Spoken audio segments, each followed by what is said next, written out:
আজকে আমরা স্টার্ট করব স্থিতিবিজ্ঞান। স্থিতিবিজ্ঞান অধ্যায় আলোচনা করার আগে কিছু জিনিস বলে নেওয়া দরকার। সেটি হচ্ছে যে একটি কাটারি দিয়ে যখন গাছ কাটা হয় তখন কিন্তু কাটারিটি বেঁকে যায় না, বা একটি বটি দিয়ে মাছ কাটলে বটিটি কিন্তু বেঁকে যায় না। আসলে এ ধরনের কাজ করার পক্ষে কাটারি এবং বটির ফলাগুলি যথেষ্ট দৃঢ় হওয়ায় এগুলি বেঁকে যায় না। তাহলে আমাদের জানতে হবে দৃঢ় বস্তু।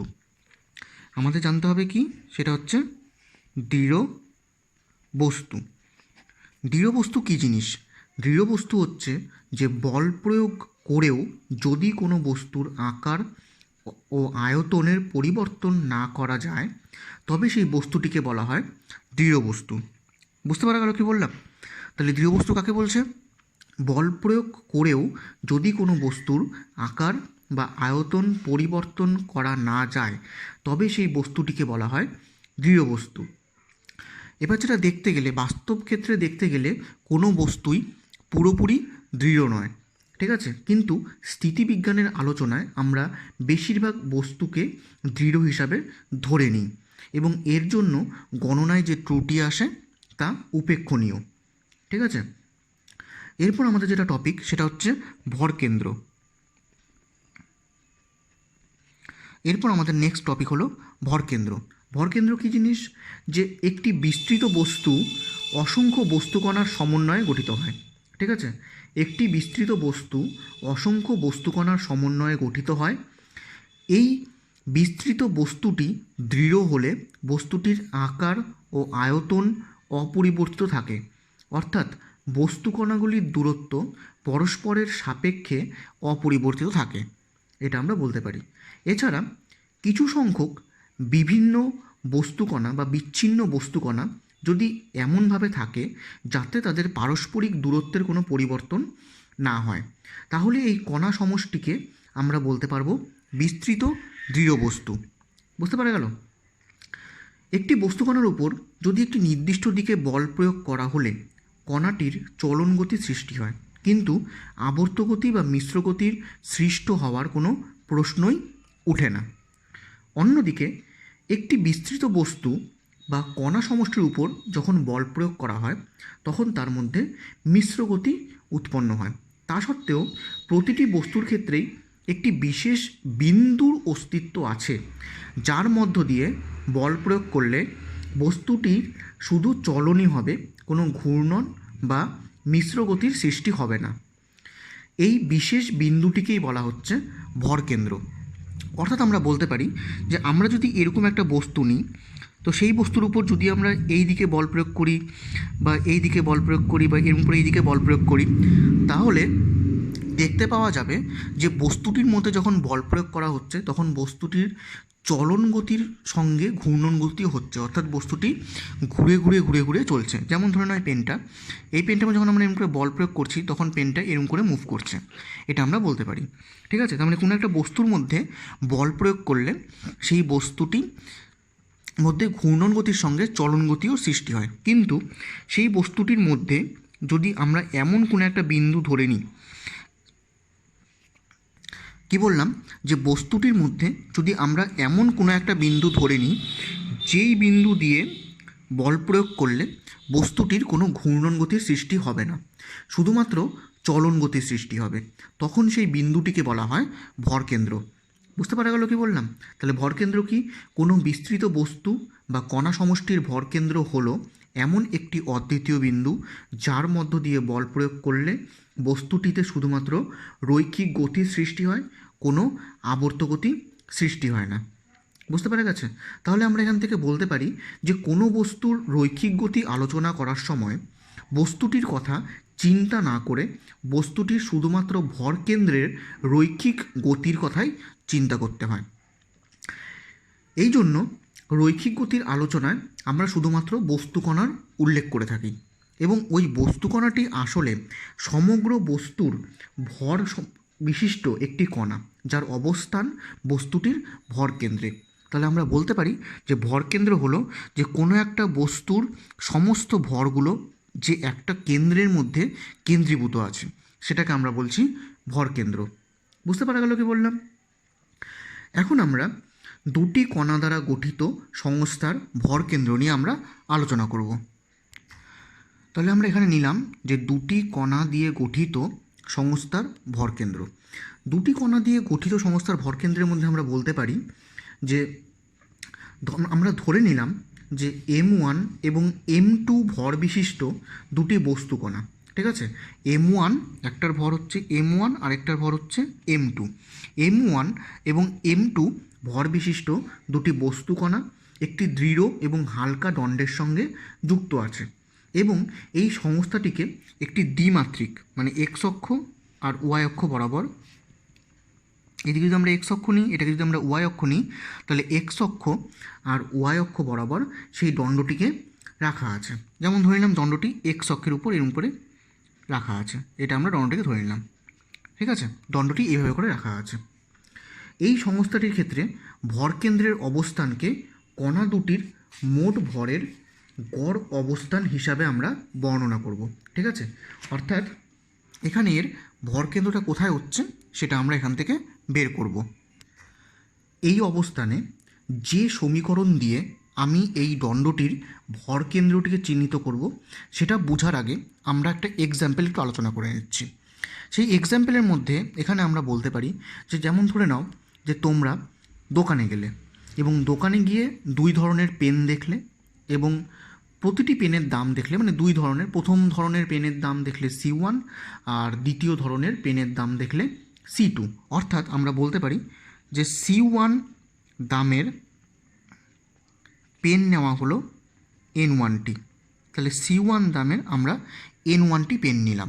ঠিক আছে, একইভাবে C2 দামের আমরা N2টি পেন নিলাম। তাহলে C1 দামের যদি আমরা N1টা পেন নিই আর C2 দামের যদি আমরা N2টা পেন নিই, তাহলে আমরা এখান থেকে বলতে পারবো যে আমরা মোট কতগুলো পেন নিলাম, N1 plus N2, N1 plus N2টা pen নিলাম, আর মোট কত টাকার পেন কিনলাম তাহলে সেটা আমরা বলবো যে N1 C1 plus N2 C2। এখন যদি আমরা এখানে বলতে পারি যে এই যে N1 পেন আর N2 পেন যে কিনা হলো বাজার থেকে, তাহলে এদের গড় দাম কত হবে? তাহলে আমরা এখান থেকে বলতে পারবো যে এদের গড় দাম হবে N1 C1 plus N2 C2 divided by N1 plus N2। এটা আমরা এখান থেকে বলতে পারি এদের গড় দাম কত হবে N1 C1 plus N2 C2 divided by N1 plus N2। এখন একইভাবে করে তাহলে আমরা এখানে যে দণ্ডটা নিলাম সেই দণ্ডটার মধ্যে এখানে একটা ভর আছে আর এখানে একটা ভর আছে। ঠিক আছে, তাহলে আমরা ধরলাম এখানে ভরটা হচ্ছে M1 ভর, এখানকার ভরটা হচ্ছে M2 ভর। এখন এখানকার অবস্থানটা এক্স অক্ষ থেকে x1 ডিস্টেন্সে, এখানকার অবস্থানটা এক্স অক্ষ থেকে x2 ডিস্টেন্সে। ঠিক আছে, তাহলে এদের যদি আমরা এই ভরগুলোর যদি আমরা গড় অবস্থান বের করি তাহলে আমরা সেই বস্তু কণাটির ক্ষেত্রে যে ভরকেন্দ্রের অবস্থান সেটা আমরা বের করে নিতে পারবো। বুঝতে পারা গেল কি বললাম? তাহলে আমরা এখান থেকে বের করতে পারি যে দুটি বস্তু কণা দ্বারা গঠিত সংস্থাটির ভরের গড় অবস্থান থেকে আমরা ভরকেন্দ্রের অবস্থান চিহ্নিত করতে পারি। ঠিক আছে, তাহলে আমরা এখান থেকে বলতে পারবো যে XCM ইকুয়াল টু হবে M1 X1 plus M2 X2 divided by M1 plus M2।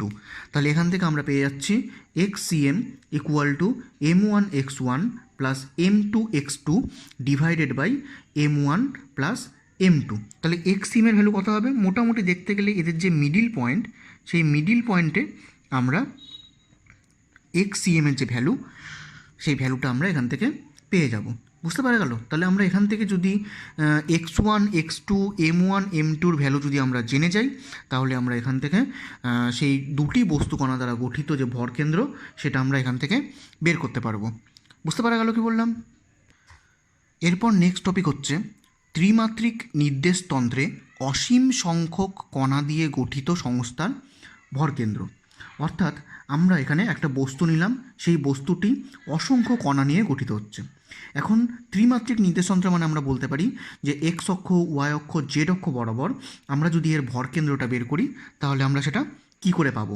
ঠিক আছে? অর্থাৎ আমরা এখান থেকে বলতে পারি যে আমি ধরে নিলাম যে কোনো একটা বস্তু M1 M2 M3 dot dot dot এরকম কণা নিয়ে গঠিত হচ্ছে। এখন যদি আমরা M1 কণার ক্ষেত্রে তার স্থানাঙ্কটা যদি আমরা পেয়ে যাই x1 y1 z1, M2 কণার ক্ষেত্রে যদি আমরা স্থানাঙ্কটা পেয়ে যাই x2, y2, z2, সিমিলারলি একইভাবে M3 কণার ক্ষেত্রেও বা Mn কণার ক্ষেত্রেও আমরা এটা বের করতে পারি। তাহলে এখান থেকে এদের যে ভরকেন্দ্রের স্থানাঙ্কটা যদি আমরা xcm, ycm, zcm নিয়ে থাকি, তাহলে আমরা এটা এখান থেকে বলতে পারবো যে xcm, যেহেতু আমরা আগের এই সূত্রটা করলাম, এই সূত্রটা থেকে আমরা বলতে পারি যে xcm equal to m1 x1 plus m2 x2 plus dot dot dot plus mn xn divided by m1 plus m2 plus dot dot dot plus mn। এটাকে যদি আমরা সামেশন ফর্মে লিখি তাহলে আমরা বলতে পারবো যে summation over i mi xi divided by summation over i mi, এভাবে করে এটাকে আমরা বলতে পারি। তাহলে একইভাবে করে যদি আমরা ycm বলি, তাহলে ycm ইকুয়াল টু হবে m1 y1 plus m2 y2 plus dot dot dot mn yn divided by m1 plus m2 plus dot dot dot mn। তাহলে এটাকে আমরা সামেশন ফর্মে বলতে পারবো summation over i mi yi divided by summation over mi। ঠিক আছে? তাহলে একইভাবে করে যদি আমরা zcm ইকুয়াল টু বলি, তাহলে আমরা বলতে পারবো m1 z1 plus m2 z2 plus dot dot dot mn zn divided by m1 plus m2 plus mn। ঠিক আছে? তাহলে এখান থেকে আমরা সামেশন ফর্মে বলতে পারি mi zi divided by summation over i mi। বুঝতে পারা গেল? এখন যদি এটাকে আমরা ইন্টিগ্রেশন ফর্ম দিয়ে লিখি, কারণ সামেশন মানে কি অনেকগুলো জিনিসের যোগ করা বোঝায়, আর ইন্টিগ্রেশন ফর্মে যদি এটাকে আমরা লিখি তাহলে আমরা বলতে পারবো xcm equal to 1 by capital M. Capital এমটা কোথা থেকে আসলো? যেহেতু আমরা এখানে summation over MI summation over MI summation over MI বলছি, এবার সামেশন ওভার এই এমআইটাকেই বলা হচ্ছে এখানে এর টোটাল ভর। ঠিক আছে? যেটাকে আমরা 1 বাই ক্যাপিটাল এম দিয়ে ডিনোট করলাম। তাহলে 1 by capital M integration X DM. একইভাবে করে আমরা বলতে পারবো YCM equal to 1 by capital M integration Y DM. একইভাবে করে আমরা বলতে পারবো জেড সিএম ইকুয়াল টু হবে 1 by capital M integration Z DM. তাহলে এখান থেকে আমরা ইন্টিগ্রেশন ফর্ম দিয়েও এটাকে আমরা বলতে পারি, অর্থাৎ এখানে যে টোটাল যে অসীম সংখ্যক কণা দ্বারা গঠিত সংস্থার ভরকেন্দ্র সেটা আমরা এখান থেকে বলতে পারি। বুঝতে পারা গেল জিনিসটা? ভালো করে টোটালটা দেখে নাও ক্লিয়ার হচ্ছে কিনা। নেক্সট টপিক হলো ভরকেন্দ্র সংক্রান্ত কয়েকটি তথ্যগুলো আমি মুখে বলছি, ভালো করে মন দিয়ে শুনবে। যে কোনো বস্তুর ভরকেন্দ্র হলো একটি অদ্বিতীয় বিন্দু, এটা আমরা বলতে পারি। যে কোনো বস্তুর ভরকেন্দ্র হলো একটি অদ্বিতীয় বিন্দু, তার মানে আমরা এটাই বলতে পারি যে প্রত্যেকটি বস্তুর ক্ষেত্রে ভরকেন্দ্র হচ্ছে একটা নির্দিষ্ট বিন্দু, তার মানে ভরকেন্দ্র একাধিক হতে পারে না। ঠিক আছে? অর্থাৎ আমরা বলতে পারি যে একই বস্তুর ক্ষেত্রে একাধিক ভরকেন্দ্র থাকাটা পসিবল না। বুঝতে পারা গেল কি বললাম? সুষম ঘনত্বের যে কোনো জ্যামিতিক আকার বিশিষ্ট বস্তুর ভরকেন্দ্র বস্তুটির জ্যামিতিক কেন্দ্রে অবস্থিত থাকে। জ্যামিতিক কেন্দ্র বলতে বোঝাচ্ছে, যেমন ধরে নেওয়া হলো যে কোনো একটা আয়তকার বা বর্গাকার পাতকে যদি আমরা নিই, তাহলে আমরা তাদের ক্ষেত্রে যে কোনো একটা আয়তকার পাত, আমি ধর এরকম একটা আয়তকার পাত নিলাম বা এরকম একটা বর্গাকার পাত নিলাম, তাহলে আমরা এখান থেকে বলতে পারবো যে এই আয়তকার পাতের দুটা কর্ণের যে ছেদ বিন্দু আছে, এই ছেদ বিন্দুতে ভরকেন্দ্রটা অবস্থান করবে। একইভাবে একটা বর্গাকার পাতের যে কর্ণদ্বয় যে ছেদ বিন্দু, সেই ছেদ বিন্দুর মধ্যে ভরকেন্দ্রটা অবস্থান করবে। এবার যদি আমরা বৃত্তাকার পাত নিই, বৃত্তাকার পাতের ক্ষেত্রে বৃত্তের যে কেন্দ্র, তার কেন্দ্রের মধ্যে ভরকেন্দ্র অবস্থান করবে। ঠিক আছে?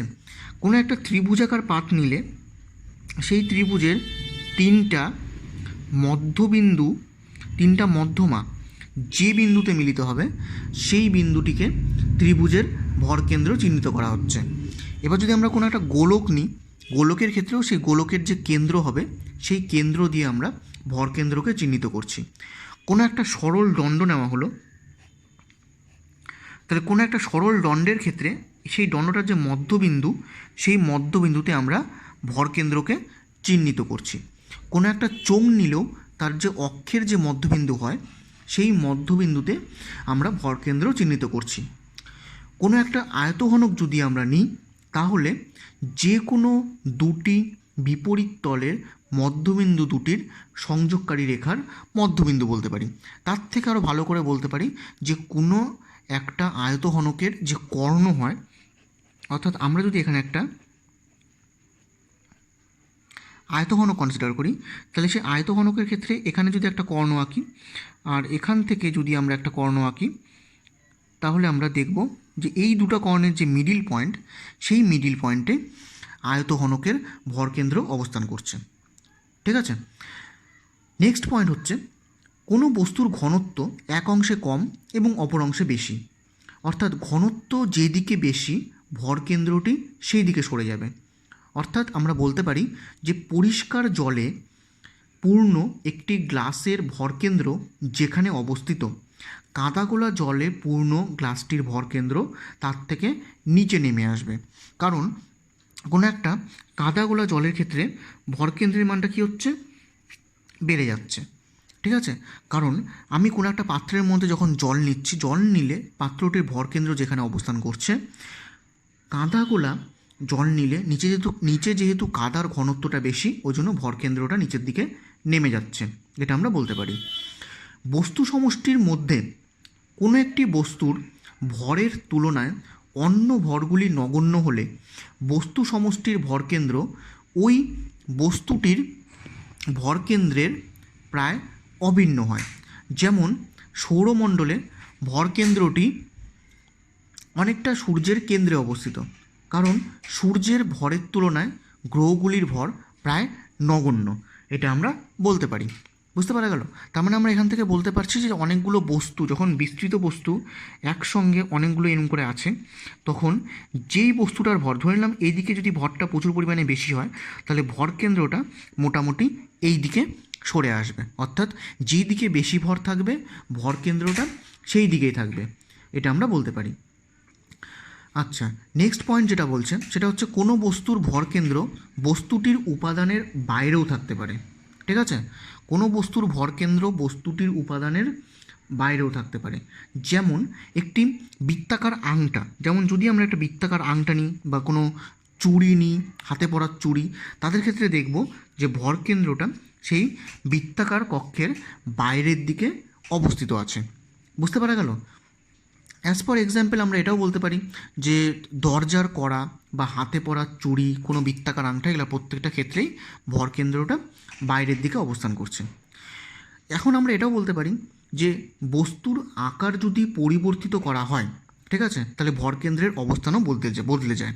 কীরকম ব্যাপারটা, যে আমি একটা সরল দণ্ড নিলাম, তাহলে এই সরল দণ্ডের ক্ষেত্রে ভরকেন্দ্র যদি আমাদের এখানে হয় তাহলে এই সরল দণ্ডটাকে বেঁকিয়ে নিয়ে যদি একটা বৃত্তাকার রিং তৈরি করে দেওয়া যায় তাহলে তার ভরকেন্দ্রটা বাইরের দিকে চলে আসবে, অর্থাৎ বৃত্তের কেন্দ্রের দিকে সরে চলে আসবে।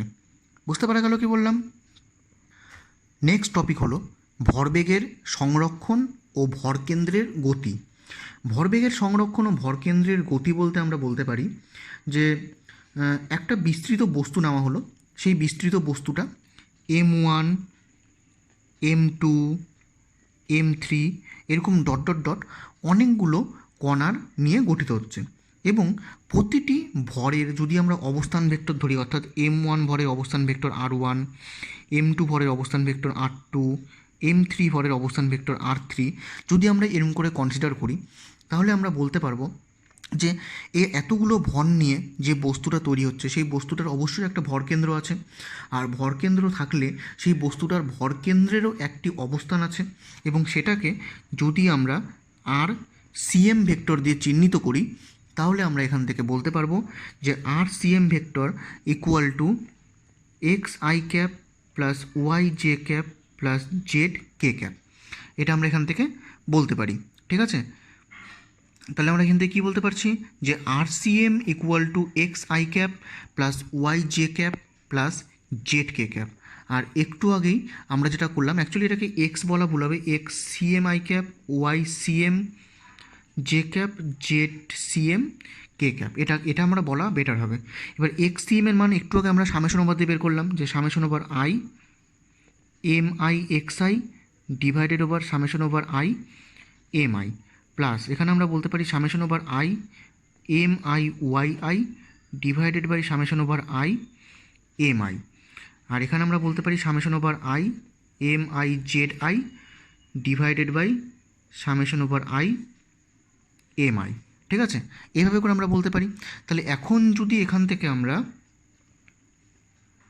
RCM summation over I M আইকে যদি এখানে নিয়ে নিই, তাহলে আমরা এখানে কী বলতে পারবো, summation over I M I X I plus summation over I M I Y I plus summation over I M I Z I, এটা আমরা এখান থেকে বলতে পারবো।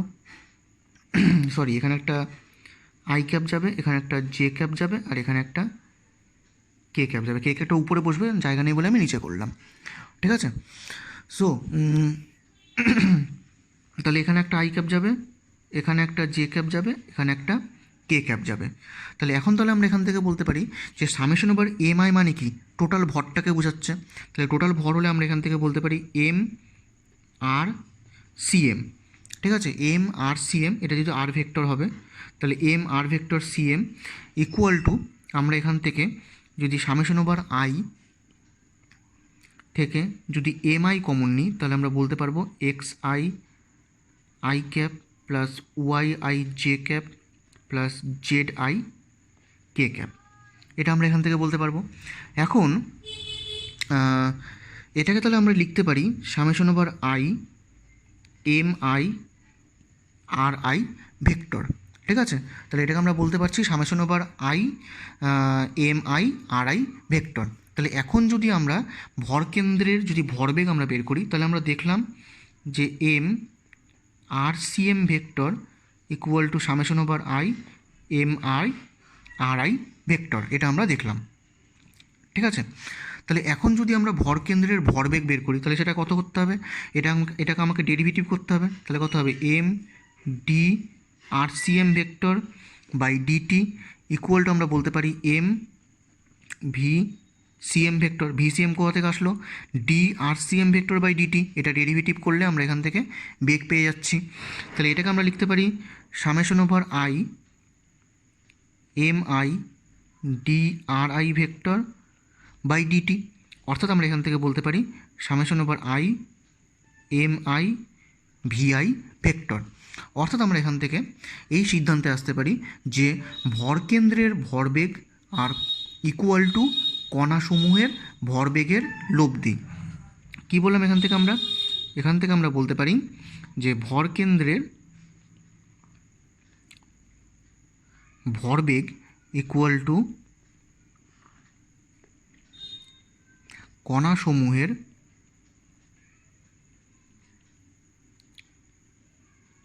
ভরবেগের লব্ধি, অর্থাৎ ভরকেন্দ্রের ভরবেগ ইকুয়াল টু কণাসমূহের ভরবেগের লব্ধি, এটা আমরা এখান থেকে বলতে পারি। এখন নিউটনের দ্বিতীয় গতিসূত্রানুযায়ী আমরা জানি যে বাইরে থেকে বল প্রযুক্ত হলে বা বাইরে থেকে যদি কোনো বল প্রযুক্ত না হয়, তাহলে কোনো বস্তুকণার ভরবেগের কোনো পরিবর্তন ঘটবে না। অর্থাৎ আমরা বলতে পারি যে যদি আমরা এফ ইকুয়াল টু 0 করি, তাহলে এখান থেকে আমরা কী বলতে পারবো, summation over I M I V I vector equal to কী হয়ে যাবে, কনস্ট্যান্ট, এটা আমরা এখান থেকে বলতে পারি। অর্থাৎ summation over I M I V I vector equal to আমরা কনস্ট্যান্ট বলতে পারি। তার মানে এটা যদি কনস্ট্যান্ট হয়ে যায়, তাহলে কি এটা ইকুয়াল টু, তার মানে আমার এখান থেকে ছিল M VCM vector equal to M I V I vector. এখন এটা যদি কনস্ট্যান্ট হয়ে যায়, তাহলে আমরা এখান থেকে M VCM vector equal to আমরা কনস্ট্যান্ট বলতে পারি। ঠিক আছে, তাহলে M VCM vector equal to আমরা কনস্ট্যান্ট বলতে পারি, অর্থাৎ ভরকেন্দ্রের ভরবেগটা কনস্ট্যান্ট থাকবে। ঠিক আছে, অর্থাৎ আমরা বলতে পারি যে বাহ্যিক বলের অনুপস্থিতিতে ভরকেন্দ্রের ভরবেগটা সংরক্ষিত হয়, ভরকেন্দ্রের ভরবেগের কোনো পরিবর্তন হয় না। যেহেতু ভর একটি ধ্রুবক রাশি, তাই ভরবেগ সংরক্ষণের অর্থ হলো বেগেরও সংরক্ষণ। অর্থাৎ আমরা বলতে পারি যে বাইরে থেকে কোনো বল প্রয়োগ করা না হলে কোনো বস্তুর ভরকেন্দ্র স্থির থাকে এবং অথবা সমবেগে গতিশীল থাকে। কিন্তু বাহ্যিক বলের পরিবর্তে বিস্তৃত বস্তু বা কণা সমষ্টির মধ্যে যদি কোনোভাবে আভ্যন্তরীণ বল ক্রিয়া করে, তাহলেও কিন্তু ভরকেন্দ্রের গতি অপরিবর্তিত থাকবে। কারণ বাহ্যিক বল থাকলেই একমাত্র ভরকেন্দ্রের গতি পাল্টাবে, কিন্তু বাহ্যিক বল বাদে যদি আভ্যন্তরীণ বল থাকে তাহলে কিন্তু ভরকেন্দ্রের গতির কোনো পরিবর্তন ঘটবে না। তাহলে এখান থেকে আমরা থিওরিটা রেডি করে দিলাম। তাহলে এখান থেকে ভরকেন্দ্রের ভরবেগের সংরক্ষণ এবং ভরকেন্দ্রের গতি এখানে টোটালটার মধ্যে ক্লিয়ার করে দেওয়া হলো। এটা ভালো করে দেখে নাও, ঠিক আছে? তাহলে এটা বুঝতে সুবিধা হবে। নেক্সট হলো ভরকেন্দ্রের কিছু বাস্তব উদাহরণ। এবার ভরকেন্দ্রের কিছু বাস্তব উদাহরণের মধ্যে আমরা যেটা 1 নম্বরে দেখতে পাই সেটি হচ্ছে নৌকার উপরে আরোহীর স্থান পরিবর্তন।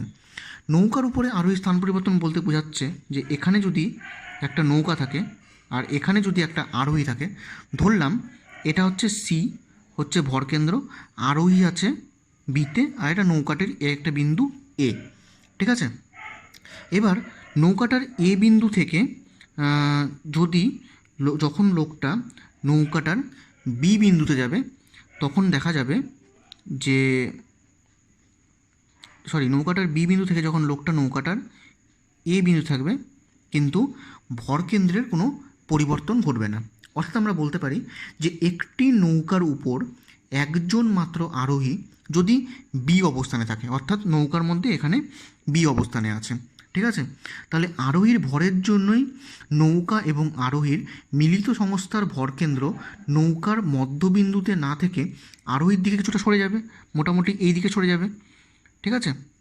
এরকম করে ভরকেন্দ্রটা আরোহীর দিকে যখন সরে যাবে তখন এবার আরোহী নৌকার বি প্রান্ত থেকে যখন এ প্রান্তের দিকে যখন আসবে তখন নৌকাটিও এবি বরাবর, মানে নৌকাটিও ধীরে ধীরে সামনের দিকে সরবে, এবি বরাবর নৌকাটি সামনের দিকে সরতে শুরু করবে এবং এমনভাবে সরে যাবে যাতে নৌকার এ প্রান্ত এবার ভরকেন্দ্র সি এর অপেক্ষাকৃত কাছে আছে, মানে মোটামুটি এরকম জায়গাতে আছে।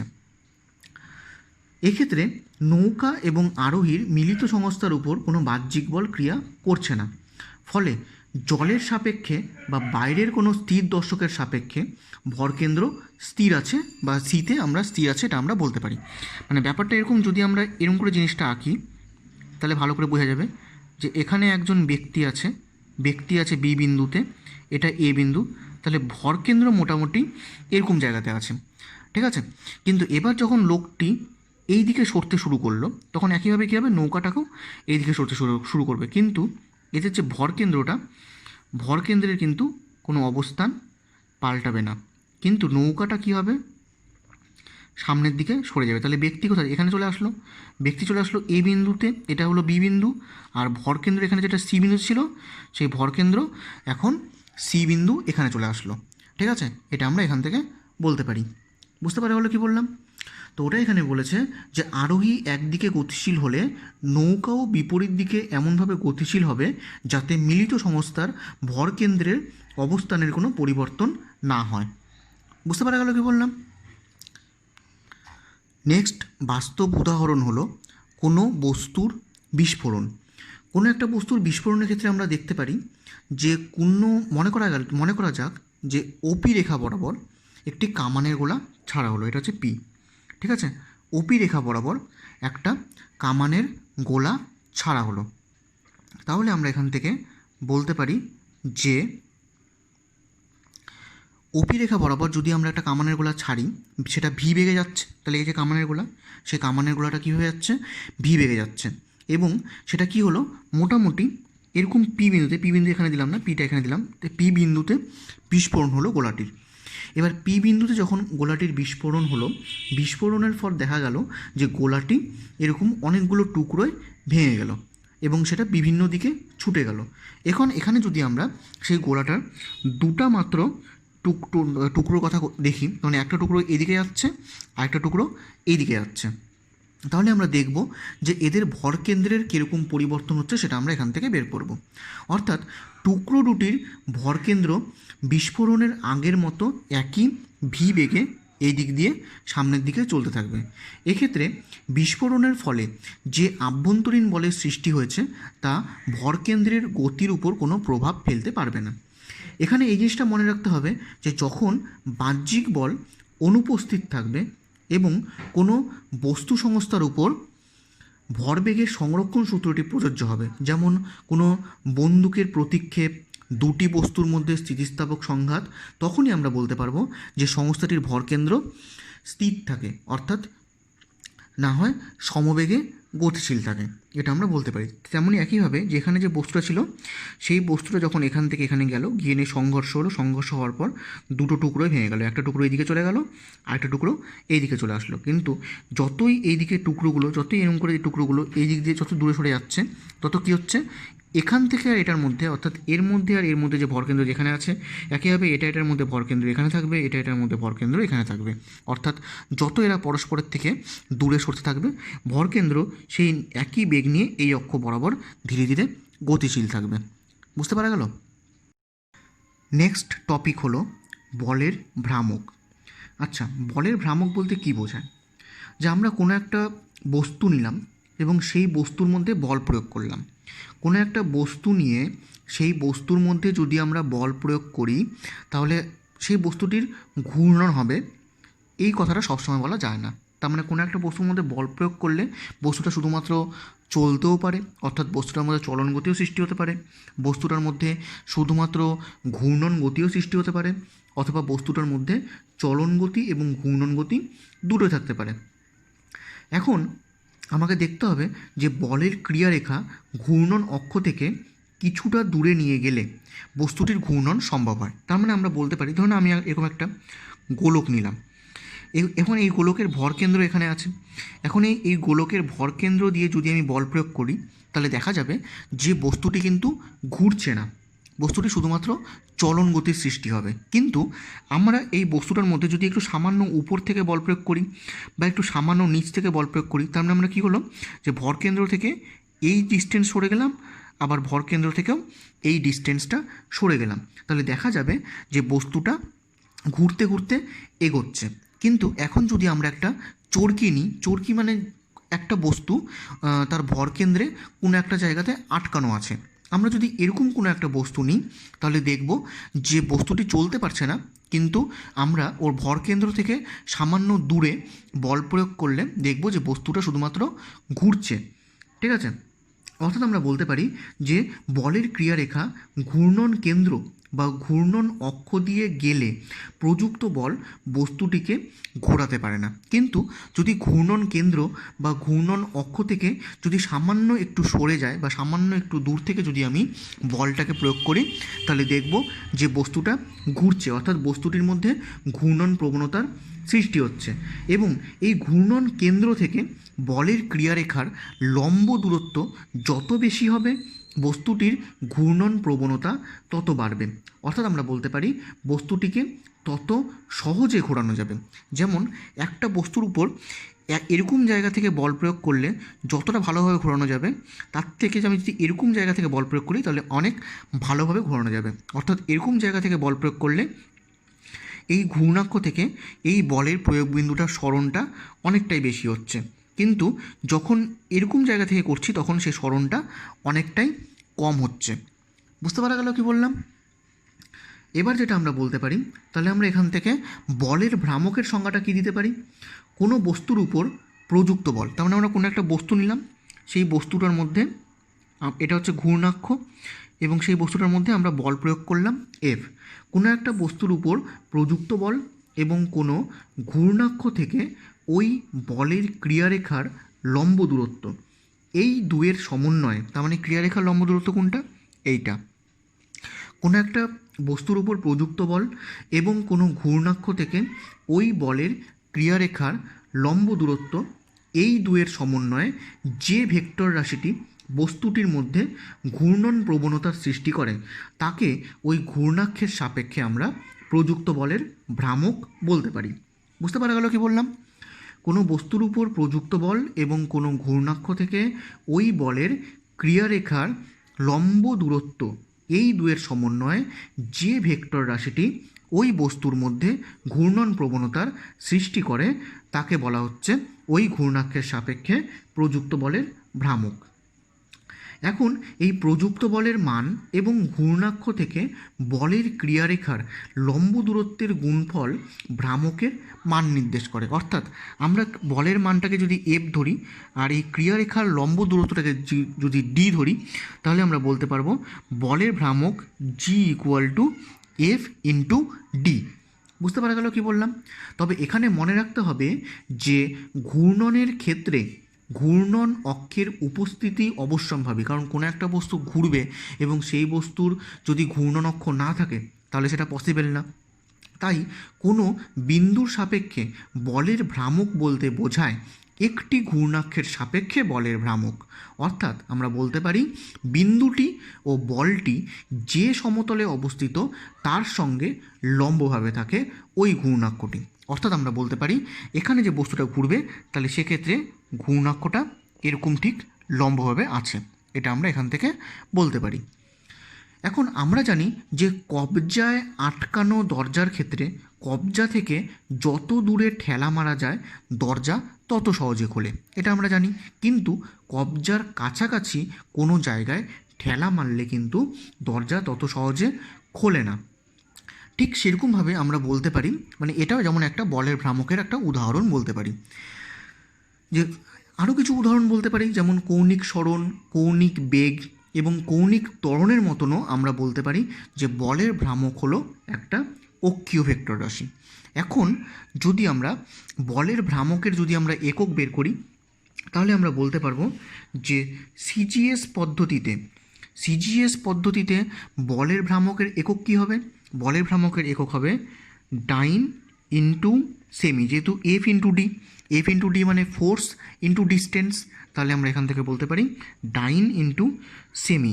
আর এসআইতে আমরা বলতে পারি নিউটন ইন্টু মিটার। ঠিক আছে? তাহলে বলের ভ্রামকের যদি আমরা মাত্রা নির্ধারণ করি তাহলে আমরা বলতে পারবো বলের মাত্রা মানে কত?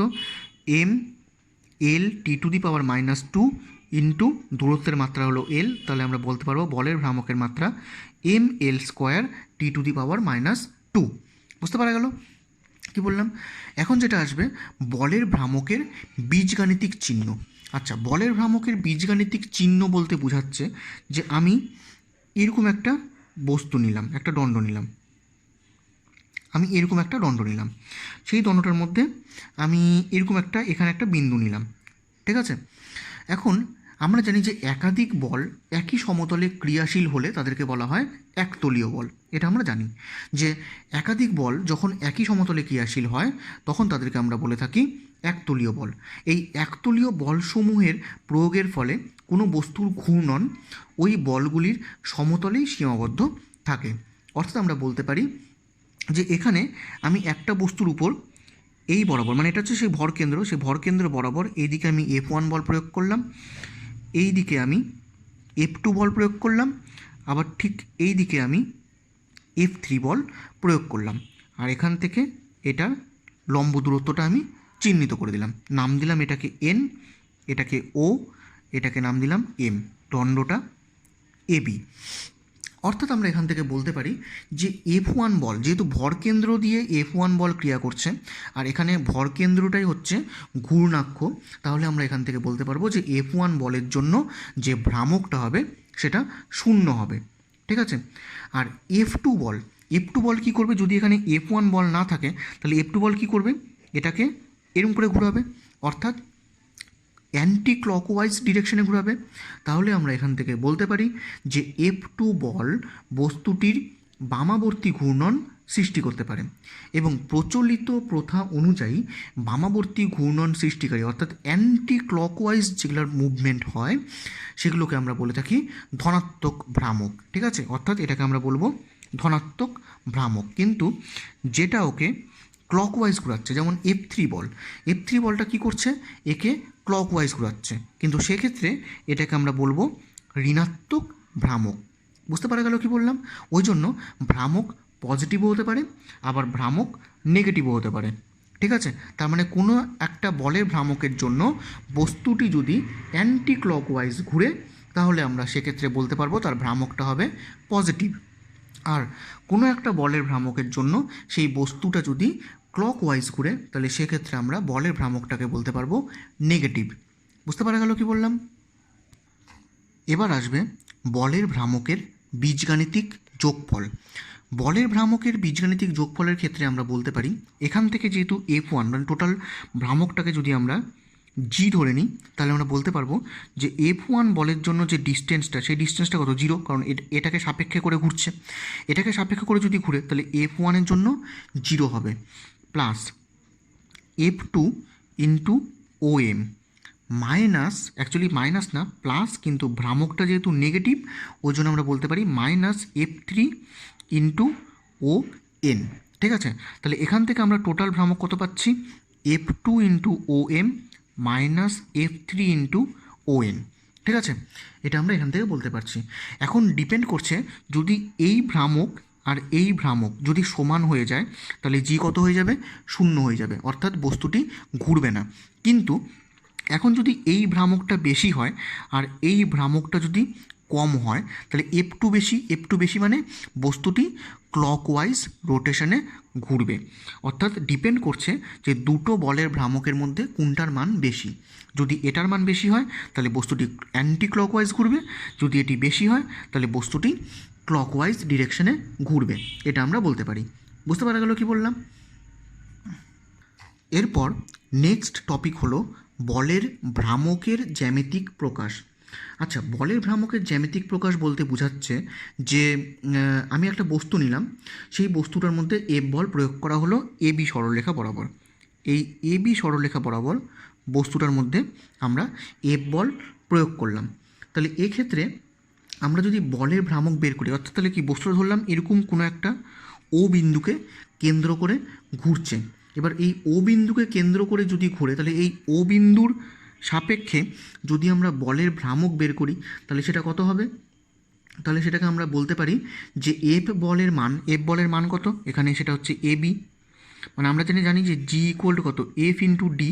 তো এখানে এফের মান কত, এফের মানটা হচ্ছে এবি, যেরকম করে ভেক্টর দিয়ে প্রকাশ করা হয় যে এবি যদি একটা ভেক্টর হয় তাহলে এবি ভেক্টরের মধ্যে এই সরলরেখার যে দূরত্বটা হবে সেই দূরত্বটা হবে সেই ভেক্টরের মান। তাহলে আমরা এখান থেকে বলতে পারি এফের ভ্যালু কত, এবি, আর এখানে ডিস্টেন্সটা ডি মানে আমরা এখান থেকে বলতে পারি যে এর লম্ব দূরত্ব। সেই লম্ব দূরত্বটা আমরা চিহ্নিত করে দিলাম, এখান থেকে এটাকে টানলাম, এখান থেকে এটাকে টানলাম, এটাকে নাম দিলাম সি। তাহলে এখানে লম্ব দূরত্ব কত হচ্ছে, ওসি। এবার এটাকে আমরা এভাবে লিখতে পারি যে 2 into half into AB into OC. এবার half into AB into OC মানে আমরা বলতে পারি ট্রায়াঙ্গেল এ বি ও। ঠিক আছে, অর্থাৎ আমরা বলতে পারি 2 into triangle O A B. তার মানে ও এ বি ত্রিভুজের ক্ষেত্রফলের দ্বিগুণ হচ্ছে বলের ভ্রামকের মান। এটা আমরা এখান থেকে বলতে পারি।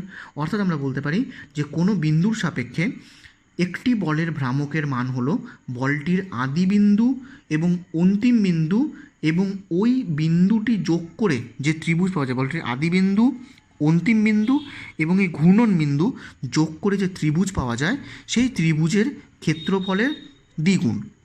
এটা আমরা বলতে পারি। বুঝতে পারা গেল? এখন তাহলে এটা ক্লিয়ার হয়ে গেল ভালো করে। তাহলে এখন যদি আমরা বলের ভ্রামকের যদি আমরা ভেক্টর রূপ দেখি তাহলে আমরা এখান থেকে কী বলতে পারি, তাহলে ভেক্টর রূপ যেটা দাঁড়াবে সেটা হচ্ছে G vector equal to R vector cross F vector দিয়ে প্রকাশ করা হয়। বলের ভ্রামককে প্রকাশ করা হয় G vector equal to R vector cross F vector দিয়ে। যেরকম করে আমরা কৌণিক বেগ, কৌণিক ত্বরণ এগুলোকে যেরকম করে আমরা প্রকাশ করি ঠিক সেরকম করে, যেমন এটাও ঠিক সেভাবে করে আসছে। বুঝতে পারা গেল কি বললাম? নেক্সট টপিক হলো অনুভূমিক বৃত্তাকার পথে গতিশীল ট্রেন বা গাড়ির উল্টে না পড়ার শর্ত। ঠিক আছে, তার মানে কোনো একটা গাড়ি অনুভূমিক বৃত্তাকার পথে যখন আসছে তখন সেই গাড়িটা যাতে উল্টে না যায়, যাতে পড়ে না যায়, তার জন্য যে শর্তটা সেই শর্তটাই আমরা এখানে নির্ধারণ করব। ঠিক আছে, তোমরা তোমাদের বইয়ের মধ্যে এই ছবিটাকে দেখতে পারবে। এই ছবিটা বইয়ের মধ্যে নিয়ে খুলে বসো, কারণ এই ছবিটা আমার পক্ষে আঁকাটা পসিবল না, সেই জন্য আমি একটা রাফ ছবি এঁকে নিয়ে সেই জিনিসটাকে বুঝিয়ে দিচ্ছি। ঠিক আছে? সো আমি এখানে সেরকম একটা রাফ ছবি আমরা এঁকেছি। তো ধরে নেওয়া হচ্ছে এটা হচ্ছে একটা গাড়ি, এবং সেই গাড়িটা এরকম একটা রাস্তা দিয়ে যাচ্ছে, যে রাস্তাটার বক্রতা ব্যাসার্ধ হচ্ছে ওডি ইকুয়াল টু আর, তার মানে আর ইকুয়াল টু আমরা ওডি বলতে পারি। সেটা হচ্ছে গাড়িটার রাস্তাটার বক্রতা ব্যাসার্ধ। এটা হচ্ছে গাড়িটার সেই চাকা, এবং এই দুটো চাকা দিয়ে প্রতিক্রিয়া বল কাজ করছে, এইদিকে R1, এইদিকে R2। আর এই চাকা দিয়ে ঘর্ষণ বল কাজ করছে F1, এই চাকা দিয়ে ঘর্ষণ বল কাজ করছে F2। ঠিক আছে? তাহলে এখান থেকে আমরা বলতে পারি যে এই যে দুটো ঘর্ষণ বল অর্থাৎ F1 প্লাস F2 সেই গাড়িটার মধ্যে প্রয়োজনীয় অভিকেন্দ্র বল যোগান দিবে। অর্থাৎ আমরা বলতে পারি যে F1 plus F2 equal to mv²/r। ঠিক আছে? আর এগুলো যেহেতু প্রতিক্রিয়া বল হচ্ছে, তার মানে এই প্রতিক্রিয়া বলগুলো গাড়িটার ওজনকে প্রতিনিধিত্ব করবে। অর্থাৎ আমরা বলতে পারি যে R1 plus R2 equal to mg। এটাকে আমরা 1 নম্বর নাম দিলাম, এটাকে আমরা 2 নম্বর নাম দিলাম। এখন গাড়িটা যখন ঘুরছে, এখন আমরা কি করছি, এদের যে চাকা দুটো আছে সেই চাকা দুটোর মধ্যে দূরত্বকে আমরা ধরলাম 2s। ঠিক আছে? এটাকে নাম দিলাম b। তাহলে আমরা বলতে পারি যে ab ইকুয়াল টু 2s। ঠিক আছে?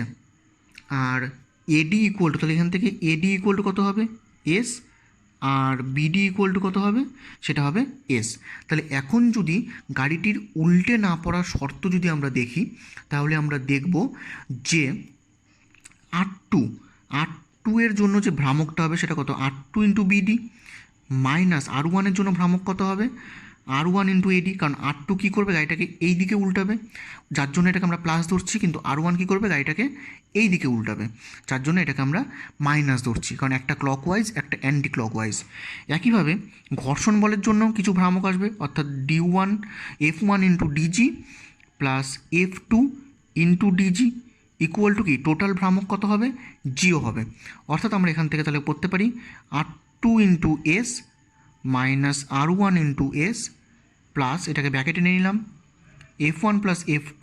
এবার ডিজির ভ্যালু দেখতে পাচ্ছি, এখান থেকে ডিজির ভ্যালুটা হচ্ছে এইচ। ঠিক আছে? Equal to 0। তাহলে আমরা এখান থেকে পাচ্ছি R2s minus R1s plus F1 plus F2 into H equal to 0। এটাকে নাম্বার দেওয়া হলো 3 নম্বর। ঠিক আছে? এবার 1 নম্বর আর 3 নম্বর, 1 নম্বর সমীকরণে দেখতে পাচ্ছি আমরা F1 plus F2 equal to mv²/r আছে। এটার ভ্যালুটা যদি আমরা এখানে বসিয়ে দিই, তাহলে আমরা এখান থেকে পাবো যে R1 মাইনাস R2, আমি আর ক্যালকুলেশন দেখাচ্ছি না, তোমরা বাড়িতে খাতায় করবে, তাহলে ক্যালকুলেশনটা তোমরা নিজেরা বুঝতে পারবে, mv²h/rs। এটাকে আমরা নাম্বার দিলাম 4 নম্বর সমীকরণ। এখন এখান থেকে এই 2 নম্বর সমীকরণ আর এই 4 নম্বর সমীকরণ যদি আমরা সলভ করি, তাহলে আমরা বলতে পারি যে ফ্রম 2 and 4, এবার এই 2 নম্বর আর 4 নম্বর সমীকরণ সমাধান করলে আমরা এখান থেকে পেয়ে যাব R1 equal to m/2 g plus v²h/rs। আর এখান থেকে R2 ইকুয়াল টু আমরা পেয়ে যাব m/2 g মাইনাস v²h/rs। এটাকে আমি সমাধান করলাম না, তোমরা বাড়িতে 2 নম্বর সমীকরণ আর 4 নম্বর সমীকরণটি সমাধান করবে, তাহলে তোমরা এটাকে বের করতে পারবে। ঠিক আছে? তাহলে আমরা এখান থেকে দেখতে পাচ্ছি যে R1 এর মান, R1 এর যে মানটা সেটা পজিটিভ দিয়ে আছে, তার মানে R1 এর মানটা কি কখনোই 0 হতে পারে না। ঠিক আছে? তাহলে R1 এর মানটা কিন্তু কখনোই 0 হতে পারে না, কিন্তু R2 মানটা 0 হতে পারে।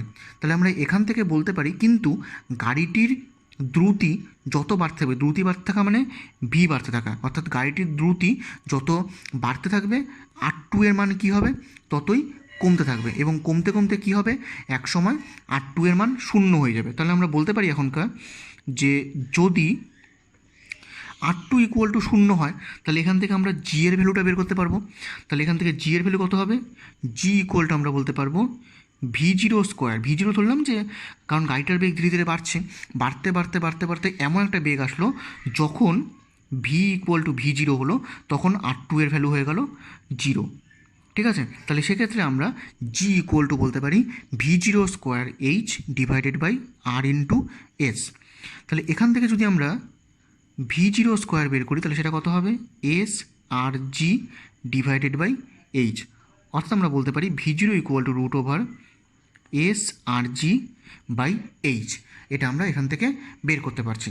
টোটাল ক্যালকুলেশনটা ভালো করে দেখে নাও এখানকার, যে এটা আমি কীভাবে কী করলাম। আর এই জিনিসটা একটু বইয়ের থেকে পড়লে আর একটু ভালো করে ক্লিয়ার হয়ে যাবে। তাহলে আমরা এখান থেকে বলতে পারছি যে এই অবস্থায় প্রতিক্রিয়া R2 শূন্য হওয়ায় বি চাকাটির উপর কার্যত ভাসতে থাকবে। তার মানে কি, R2 মানটা যে জিরো হয়ে যাওয়া মানে কি, R2 মানটা জিরো হয়ে যাওয়া মানে কি, গাড়িটা এই দিক থেকে বি চাকাটার উপর কি ভাসবে, সে উপরের দিকে উঠতেও পারে আবার নিচের দিকে নামতেও পারে।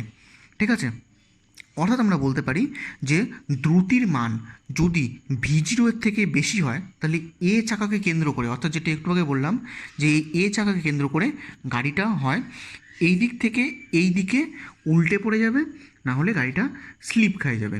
দুটার মধ্যে যে কোনো একটা হবে। তাহলে সেটাকে এখন আমরা আলোচনা করব।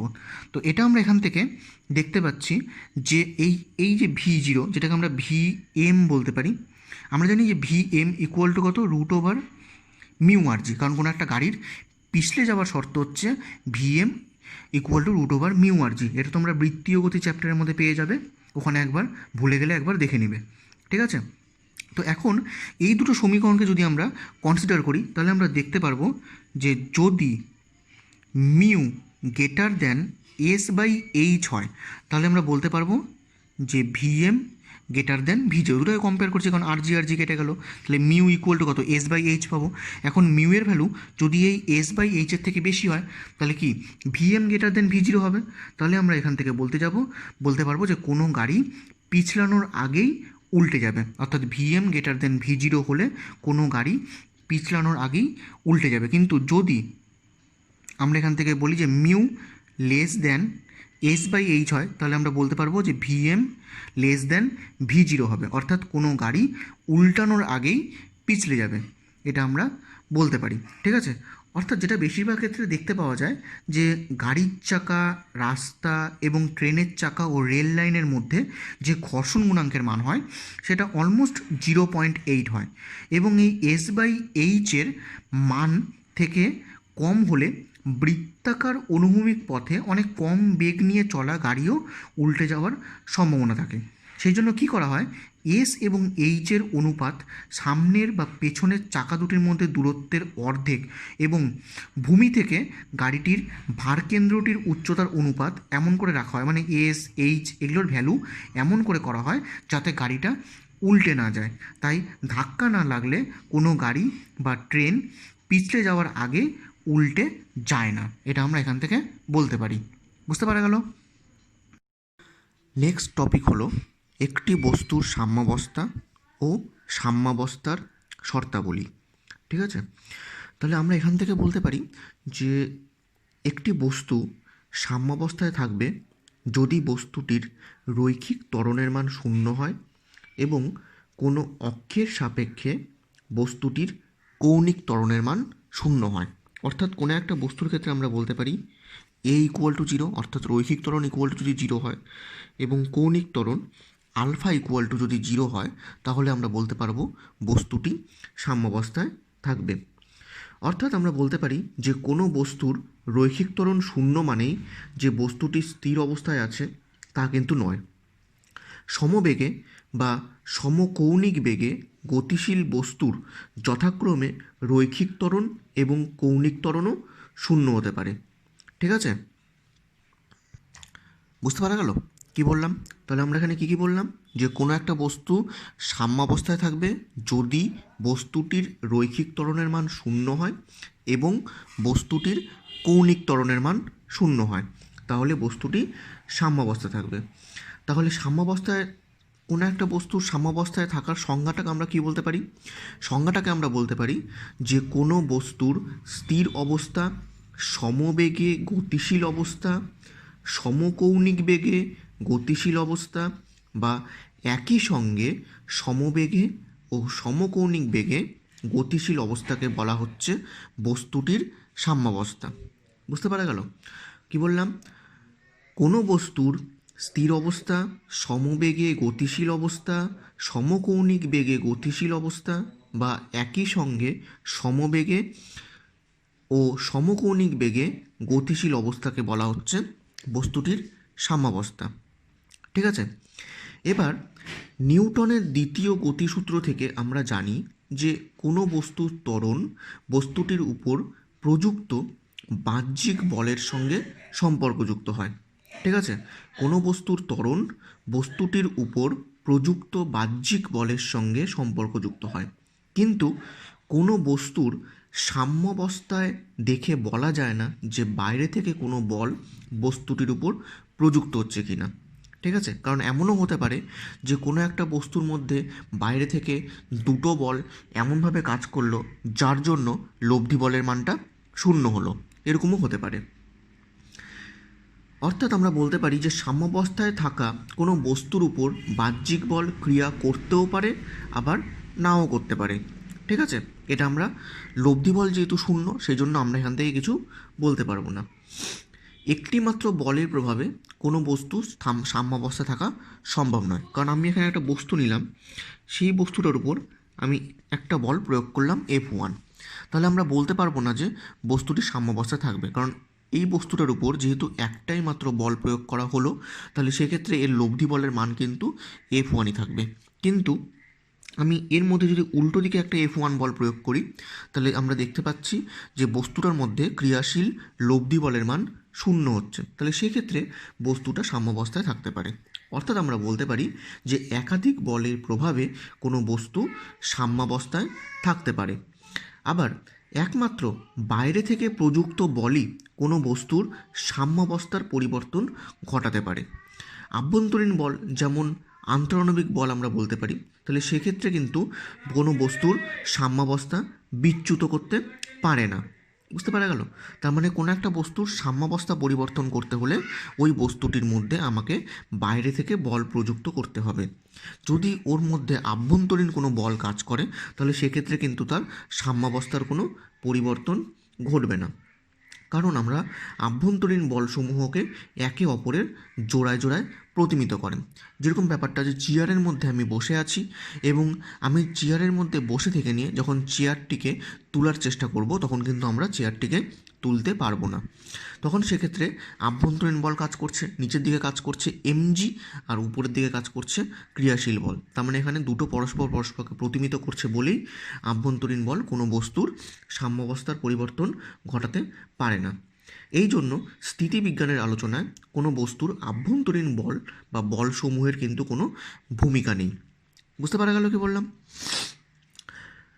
আচ্ছা, এবার কি বলছে যে কোনো বস্তুর মধ্যস্থিত বিভিন্ন বিন্দুতে বল প্রয়োগ করলে বস্তুটিকে দুটি শর্তে আমরা সাম্যাবস্থায় রাখতে পারি। মানে কোনো একটা বস্তুর মধ্যে বিভিন্ন বিন্দুতে আমি বল প্রয়োগ করলাম, এখন বল প্রয়োগ করলে সেই বস্তুটিকে আমরা দুটি শর্তে সাম্যাবস্থায় রাখতে পারি। এখানে শুধুমাত্র একতলীয় বলসমূহের প্রভাবে কোনো একটা বস্তুর সাম্যাবস্থায় থাকা নিয়ে আমরা আলোচনা করছি। ঠিক আছে, এবার সাম্যাবস্থায় থাকার কোনো একটা বস্তুর সাম্যাবস্থায় থাকার যে প্রথম যে শর্ত, সেই শর্তটা কি সেটা আমরা দেখি।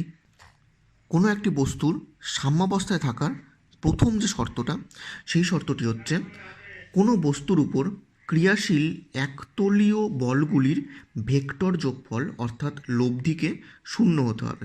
অর্থাৎ আমরা বলতে পারি যে আমি এখানে একটা বস্তু নিলাম, সেই বস্তুর মধ্যে এই দিকে কাজ করলো F1 বল, এদিকে কাজ করলো F2 বল, এদিকে কাজ করলো F3 বল, এদিকে কাজ করলো F4 বল, আবার এদিকে কাজ করলো F5 বল। তার মানে কোনো একটা বস্তুর উপর বিভিন্ন দিকে বিভিন্ন রকম বল কাজ করছে।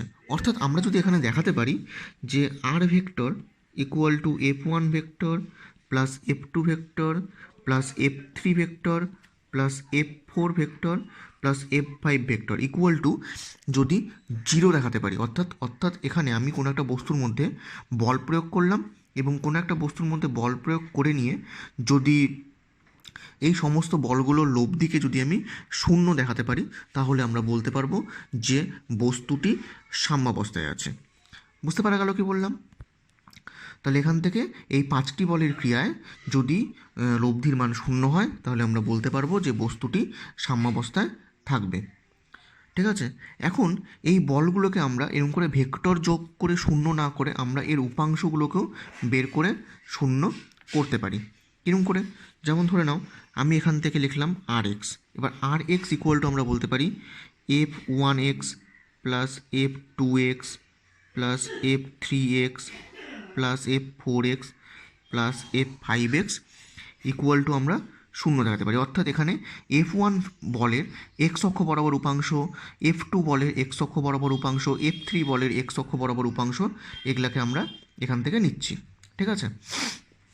এবার একইভাবে করে আমরা যদি এর ওয়াই কম্পোনেন্টটাকে যদি শূন্য দেখাতে পারি, R Y equal to F one Y plus F two Y plus F three Y plus F four Y F five Y সবগুলো যোগ করে যদি আমি এখানে শূন্য দেখাতে পারি, তাহলে আমরা এখান থেকে বলতে পারবো যে বস্তুটি সাম্যাবস্থায় থাকবে।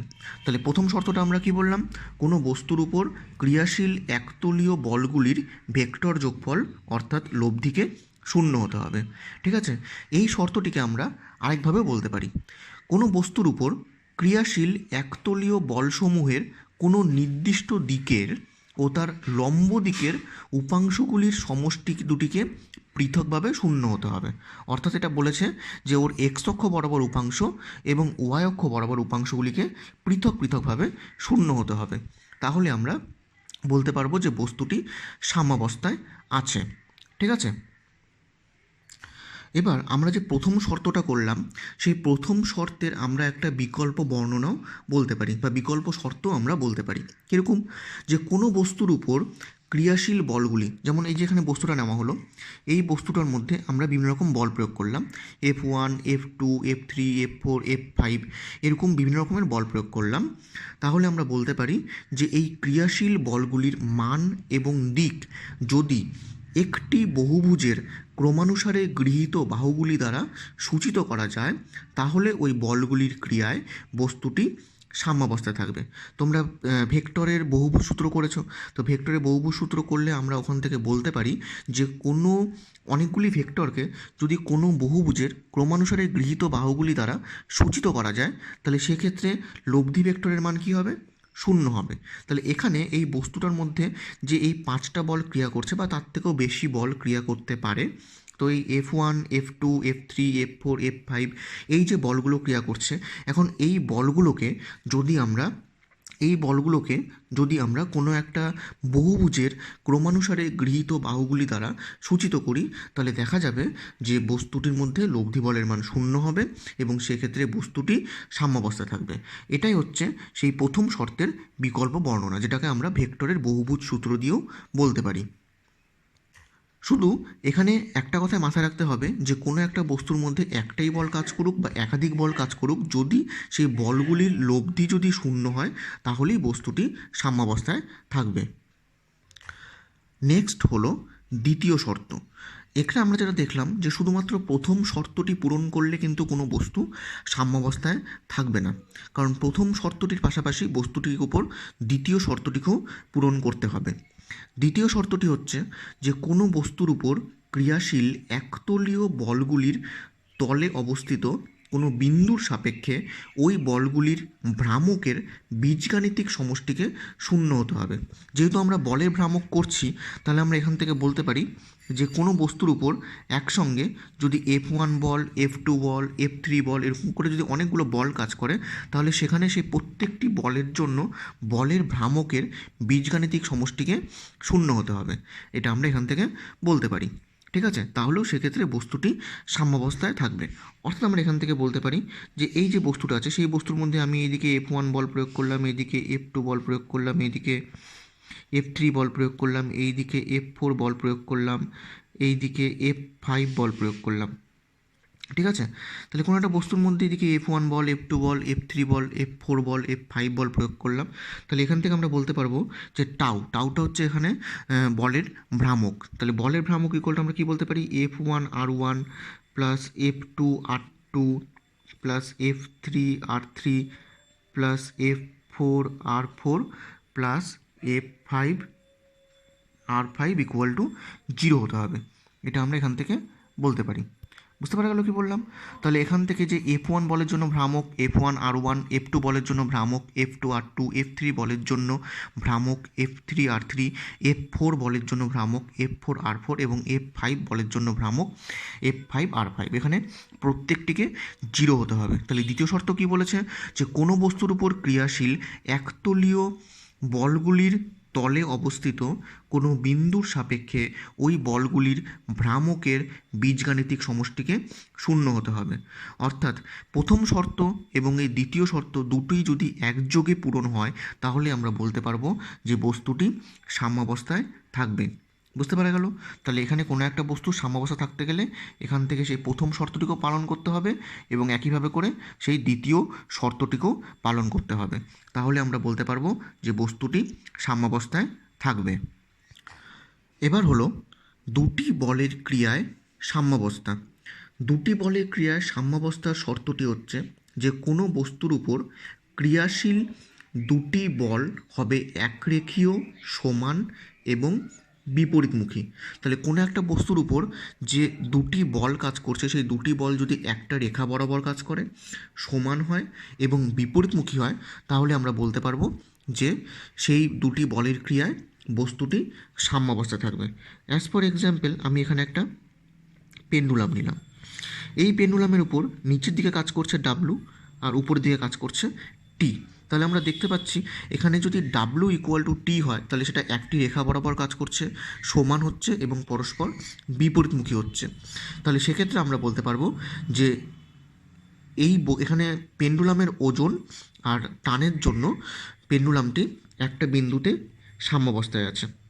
কিন্তু পেন্ডুলামটা যদি ঠিক এইভাবে করে থাকে তাহলে সেক্ষেত্রে এর নিচের দিকে কাজ করছে ডাব্লু আর এখানে কাজ করছে টি।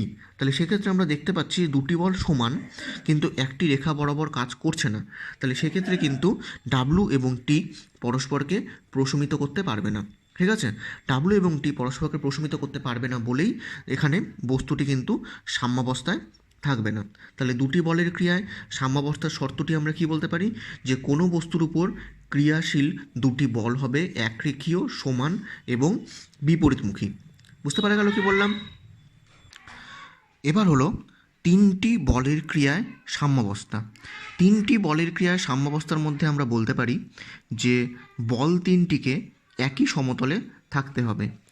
যে কোনো দুটি বলের লব্ধিকে তৃতীয়টির সমান এবং বিপরীতমুখী হতে হবে এবং ওই লব্ধিটি এবং তৃতীয়টির ক্রিয়ারেখা একই হবে। তাহলে আমরা বলতে পারবো যে তিনটি বলের ক্রিয়ায় কোনো একটি বস্তু সাম্যাবস্থায় থাকবে।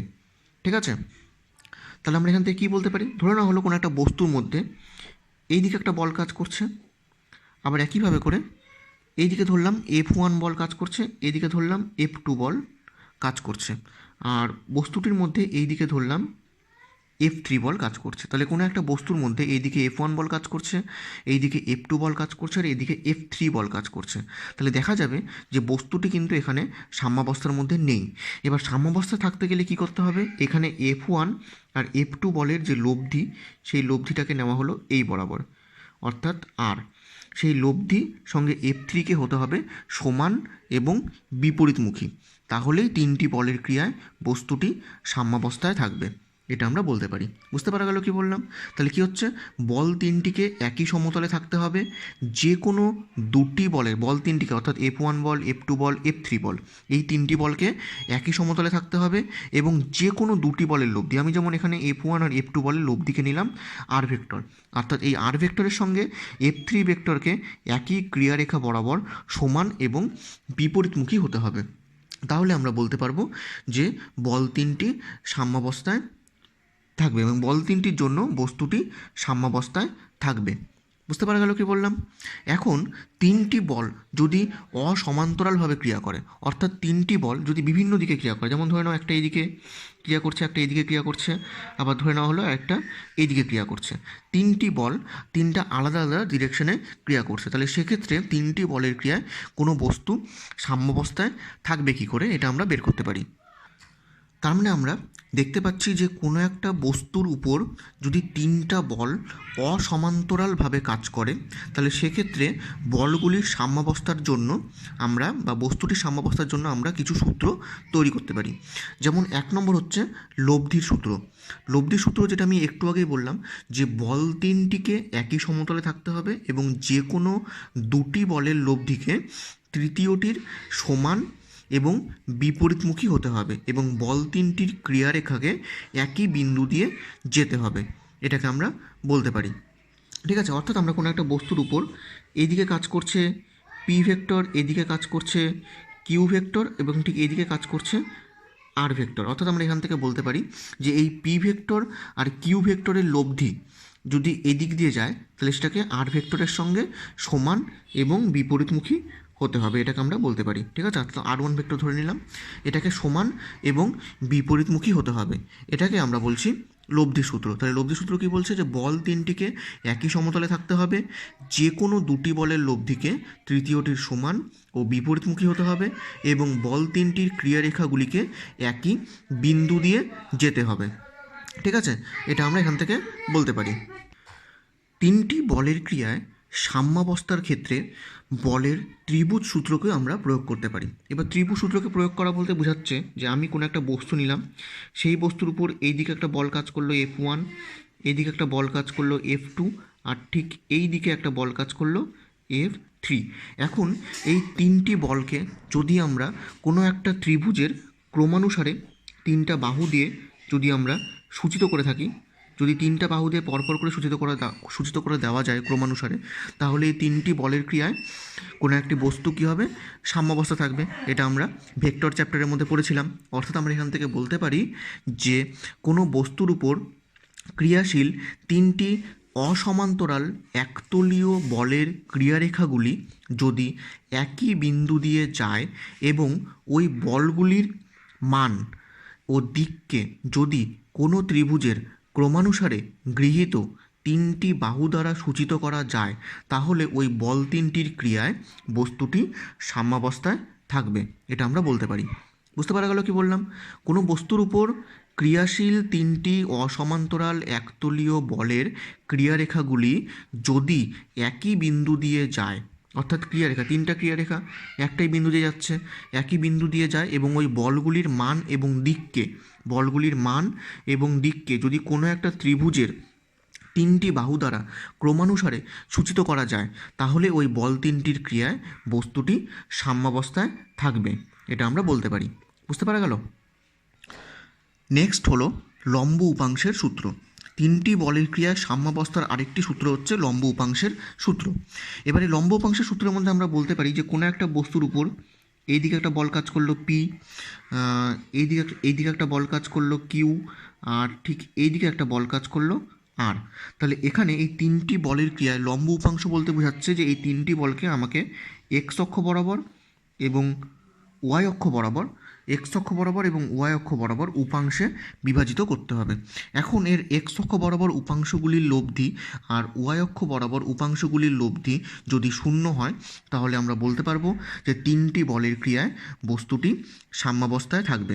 অর্থাৎ তাহলে আমরা সূত্রটিকে বিবৃতি করতে পারি এভাবে করে, যে তিনটি অসমান্তরাল একতলীয় বলের ক্রিয়ায় কোনো বস্তু সাম্যাবস্থায় থাকে যদি বল তিনটির ক্রিয়ারেখাগুলি একই বিন্দু দিয়ে যায় এবং পরস্পরের সঙ্গে লম্বভাবে নেওয়া দুটি অক্ষ বরাবর, অর্থাৎ এক্স অক্ষ এবং ওয়াই অক্ষ বরাবর ওই বলগুলির উপাংশগুলির বীজগাণিতিক সমষ্টি যদি পৃথকভাবে শূন্য হয়, তাহলে আমরা বলতে পারবো যে বস্তুটি সাম্যাবস্থায় থাকবে।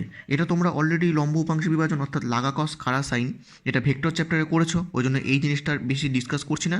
এটা সম্বন্ধে তোমাদের আইডিয়া আছে বা জানা আছে যেটি কীভাবে করতে হয়।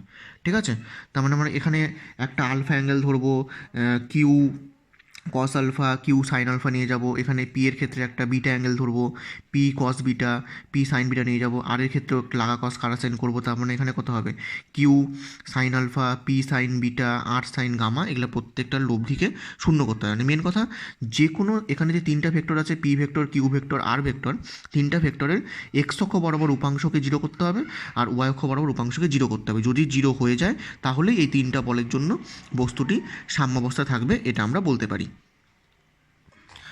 তিনটি বলের ক্রিয়ায় সাম্যাবস্থার অপর একটি সূত্র হচ্ছে ল্যামির উপপাদ্য।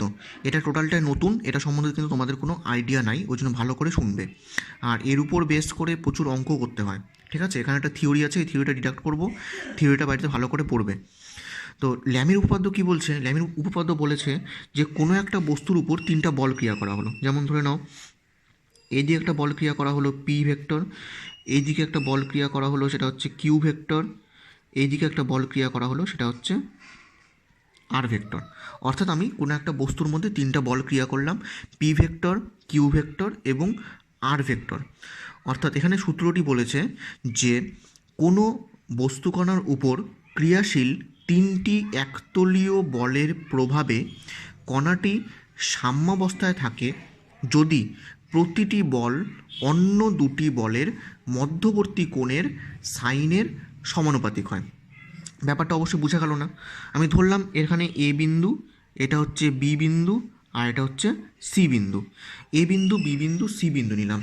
ল্যামির উপপাদ্য বলেছে যে এখান থেকে পি বাই সাইন, এটাকে নাম দিলাম O, B O C equal to Q by sine A O C equal to R by sine A O B.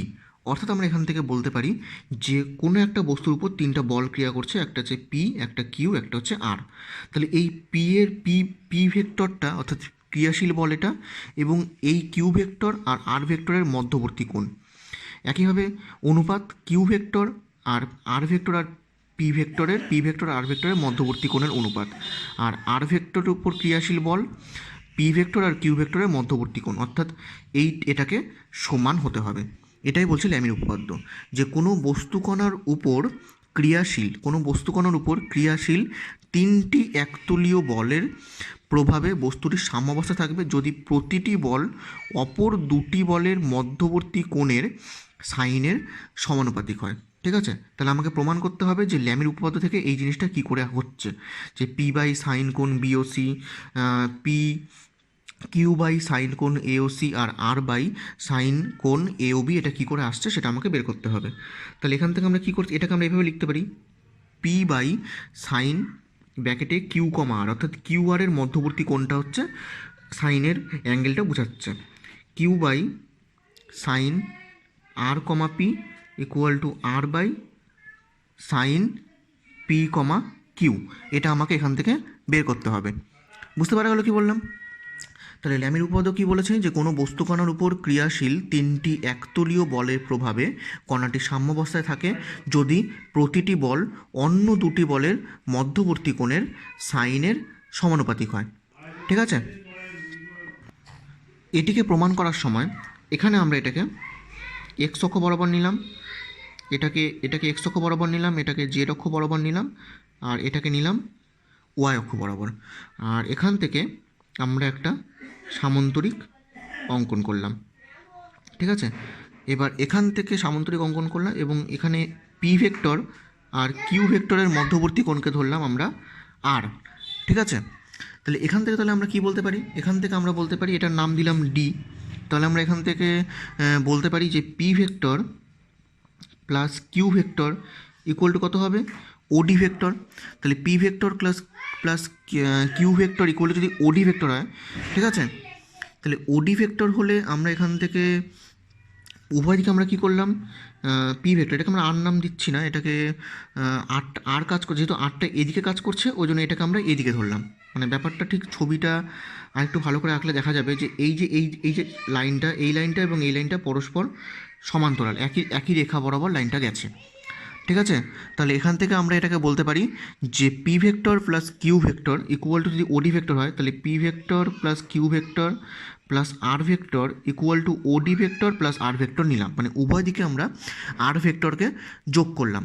তাহলে এখানে যদি আমরা উভয় দিকে যদি আমরা আর ভেক্টরকে যোগ করি, যেহেতু আমরা এখান থেকে বলতে পারবো যে সাম্যাবস্থা থাকার জন্য P vector plus Q vector plus R vector equal to কত হবে, 0 হবে। অর্থাৎ তিনটি বলের ক্রিয়ার সাম্যাবস্থার শর্তের মধ্যে আমরা বলতে পারি যে P vector plus Q vector plus R vector equal to 0। তো এটাই করলে যদি 0 হয় তাহলে আমরা এখান থেকে বলতে পারি যে OD vector plus R vector equal to 0 হবে। তাহলে OD vector plus R vector equal to যদি 0 হয় তাহলে আমরা এখান থেকে বলতে পারি যে R vector equal to minus OD vector. এখন আর ভেক্টর ইকুয়াল টু যদি মাইনাস ওডি ভেক্টর হয় তাহলে এটাকে আমরা বলতে পারি ডিও ভেক্টর। ঠিক আছে, তাহলে আমরা এখান থেকে বলতে পারছি যে এখানে যে তাহলে ডিও, তাহলে এই ডিও মানে আমরা এই বরাবর যেটা নিচ্ছি সেটাকে আমরা বলছি আর, এই বরাবরটাই কিন্তু এখানে এটা আর হচ্ছে। বুঝতে পারা গেল কি বললাম? তাহলে এই আর আর এই আর কি সেম, কারণ দুটো একই সরলরেখা বরাবর কাজ করছে। ঠিক আছে, তাহলে এখান থেকে আমরা এই জিনিসটা প্রমাণ করলাম যে আর ভেক্টর ইকুয়াল টু হচ্ছে ডিও ভেক্টর। তাহলে আর ভেক্টর ইকুয়াল টু যদি ডিও ভেক্টর হয় তাহলে এখান থেকে আমরা, তোমরা ক্লাস 11-এর বইতে করবে যে একটা ত্রিভুজের মধ্যে যে এ বি সি, এবিসি ত্রিভুজ যদি আমরা নিই তাহলে আমরা এখান থেকে এই বাহুটাকে যদি এ বাহু, এই বাহুটাকে যদি বি বাহু, এটাকে যদি সি বাহু বলি তাহলে আমরা বলতে পারবো A by sine A equal to B by sine B equal to C by sine C. এটা আমরা বলতে পারি। অর্থাৎ কোনো একটা বাহু তার বিপরীত কোণের সাইন এই বাহুটা এবং তার বিপরীত কোণের সাইন এই বাহুটা এবং তার বিপরীত কোণের সাইনটা সেম হবে। তাহলে এখানেও যদি আমরা এটাকে অ্যাপ্লাই করি তাহলে আমরা এখান থেকে কী কী বলতে পারি, এই ছবির থেকে আমরা বলতে পারি যে, আমি আগে লিখে নিই তারপর দেখাচ্ছি ছবির থেকে, যে কী হবে, যে পি বাই সাইন কোণ O D A equal to Q by sine কোণ A O D equal to R by sine কোণ ও এ ডি। এবার ছবির সাথে মিলিয়ে দেখো যে পি বাই সাইন কোণ ও ডি এ বলতে কী বোঝাচ্ছে, ও ডি এ বলতে বোঝাচ্ছে হচ্ছে পি বাই সাইন কোণ ও ডি এ। তার মানে এই যে অ্যাঙ্গেলটা নেওয়া হলো, এই যে ভেক্টরটা নেওয়া হলো, তাহলে এখান থেকে পি ভেক্টর এবং তার উল্টো দিকের কোণ কোনটা, এটা যখন আমরা এখানে আর নিচ্ছি তখন তার উল্টো দিকের কোণ কোনটা নিচ্ছি, এটাকে নিচ্ছি, অর্থাৎ ও এ ডিকে নিচ্ছি। এটা যদি কিউ হয় তাহলে এখানেও আমরা কিউকে রিপ্লেস করতে পারি। তাহলে কিউ হলে এটা কত হবে, ডি ও এ। ঠিক সেভাবে করেই আমরা এখানে অ্যাঙ্গেলগুলোকে বসালাম।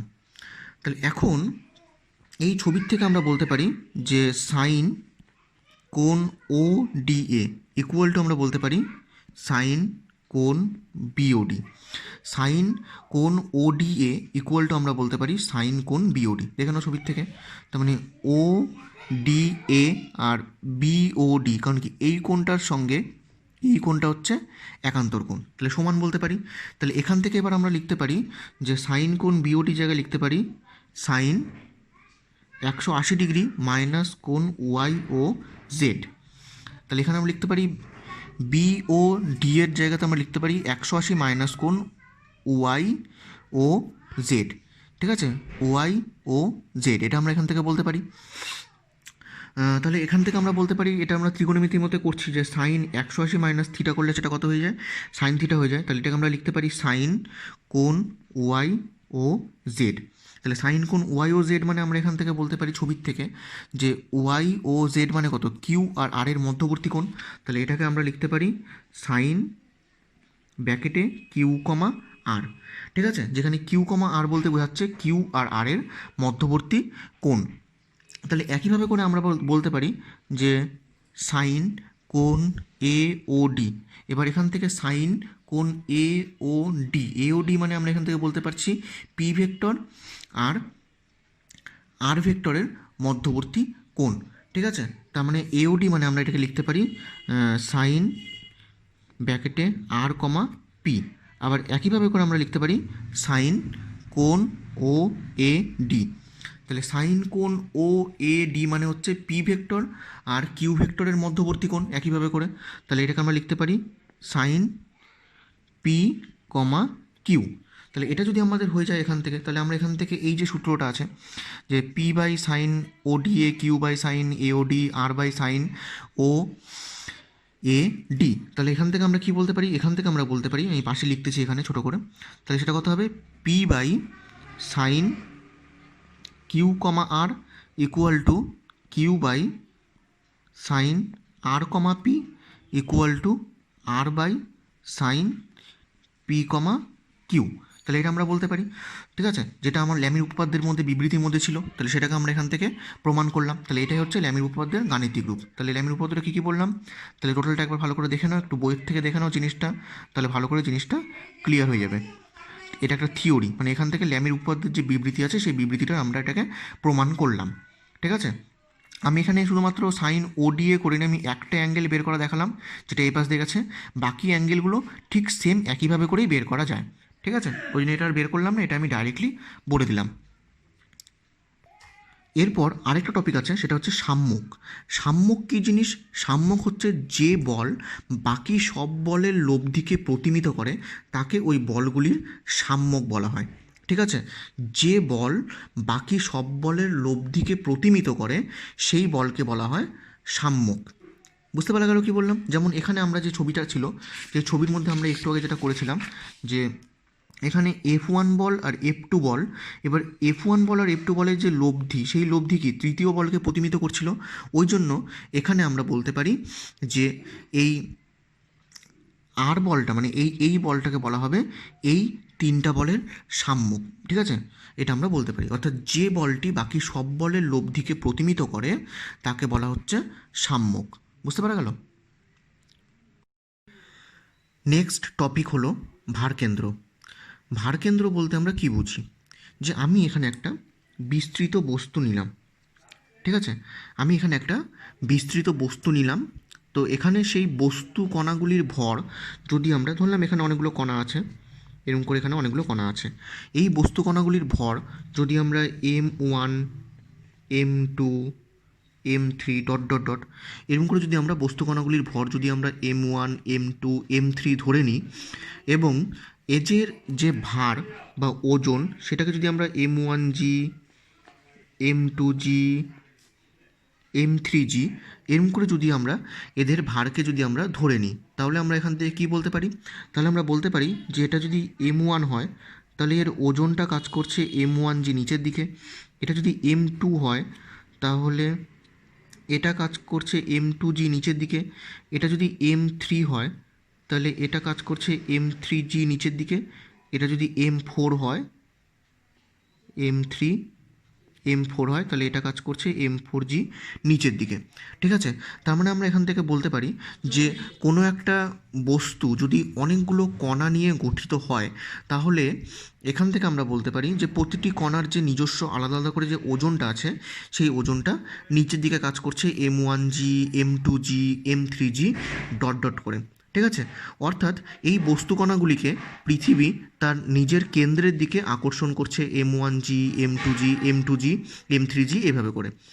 অর্থাৎ আমরা বলতে পারি যে কণাগুলির উপর ক্রিয়াশীল এই সমমুখী সমান্তরাল বলগুলির লব্ধি হলো বস্তুটির ওজন অর্থাৎ ডাব্লু, যা একটি নির্দিষ্ট বিন্দু দিয়ে খাড়াভাবে নিচের দিকে ক্রিয়া করে, ঠিক আছে। তার মানে এই যে M1G M2G M3G M4G, তার মানে এদের মধ্যে কোনো একটা বিন্দু অবশ্যই আছে যেখান দিয়ে ওদের যে টোটাল যে ওজনটা, সেই ওজনটা ডাব্লু নিচের দিকে কাজ করছে, ঠিক আছে। এবার সেই বিন্দুটিকেই বলা হচ্ছে সেই বস্তুটির ভারকেন্দ্র। বুঝতে পারা গেল কি বললাম, তার মানে আমরা এখান থেকে বলতে পারি যে কোন এই যে বস্তুটা আছে, এই বস্তুটাকে ঘুরিয়ে ফিরিয়ে যেভাবে রাখা হোক না কেন, পৃথিবীর আকর্ষণজনিত বল সর্বদাই মানে এবং দিকে অপরিবর্তিত থাকে, ফলে কণাগুলির মধ্যে দূরত্ব অপরিবর্তিত থাকে। সুতরাং আমরা বলতে পারি যে বলগুলির লব্ধি মানেও ও দিকে লব্ধি মানের ও দিকের অপরিবর্তিত থাকে, অর্থাৎ একই বিন্দুতে ক্রিয়াশীল থাকে। মানে অর্থাৎ এখানে আমরা বলতে পারি যে বস্তুটিকে যদি আমি ঘুরিয়ে ফিরিয়েও রাখি না কেন, তাহলেও সেক্ষেত্রে ওর ভারকেন্দ্রের কিন্তু কোনো পরিবর্তন ঘটবে না, ভারকেন্দ্রটা সবসময় একটা জায়গাতেই আবদ্ধ থাকবে, ঠিক আছে। তাহলে আমরা ভারকেন্দ্রের সংজ্ঞাটা আমরা কি বলতে পারি, যে কোনো নির্দিষ্ট আকার বা আয়তন বিশিষ্ট বস্তুকে যেভাবেই রাখা হোক না কেন, বস্তুটির ওজন বা ভার সেটির সকল অবস্থাতেই নিজের সাপেক্ষে একটি নির্দিষ্ট বিন্দু দিয়ে ক্রিয়া করবে। ওই নির্দিষ্ট বিন্দুটিকে বলা হবে ভারকেন্দ্র। বুঝতে পারা গেল কি বললাম? তাহলে সংজ্ঞাটা কি বলছে, যে কোনো নির্দিষ্ট আকার বা আয়তন বিশিষ্ট কোনো একটা বস্তু নেওয়া হলো, নিয়ে বস্তুটিকে যেভাবে রাখা হোক না কেন, সেই বস্তুটির ওজন বা ভার সবসময় একটা বিন্দু দিয়ে ক্রিয়াশীল করছে। ওই নির্দিষ্ট বিন্দুটিকে আমরা বলতে পারি ভারকেন্দ্র। ঠিক আছে, এবার আমরা ভারকেন্দ্রের অবস্থান নির্ধারণ করব। এখন আমরা যেটা নির্ণয় করব সেটা হচ্ছে ভারকেন্দ্রের অবস্থান। এবার ভারকেন্দ্রের অবস্থান নির্ণয় করতে গেলে আমরা এখান থেকে বলতে পারি যে টোটাল ডাব্লু ইকুয়াল টু কত হবে? ডাব্লু ইকুয়াল টু হবে m1g plus m2g plus m3g plus dot dot dot equal to আমরা বলতে পারি ক্যাপিটাল mg। জি কমন নিয়ে নিলাম, তাহলে m1 plus m2 plus m3, এই সবগুলো মিলে আমরা কি পাচ্ছি? বস্তুটির টোটাল ভর আমরা m পাচ্ছি। ঠিক আছে, তাহলে আমরা এখন এখান থেকে বলতে পারি যে m1 ভরের অবস্থান যদি x1, y1, z1 বিন্দুতে হয়, m2 ভরের অবস্থান যদি x2, y2, z2 বিন্দুতে হয়, এরকম করে যদি m3 ভরের অবস্থান যদি হয়, তাহলে আমরা এখান থেকে যে ভারকেন্দ্রের যে অবস্থান বা ভারকেন্দ্রের স্থানাঙ্ক যদি আমরা জি ধরি, সেই জি এর স্থানাঙ্ক যদি x, y, z বিন্দুতে হয়, তাহলে আমরা এখান থেকে বলতে পারবো যে x ইকুয়াল টু হবে m1g x1 plus m2g x2 plus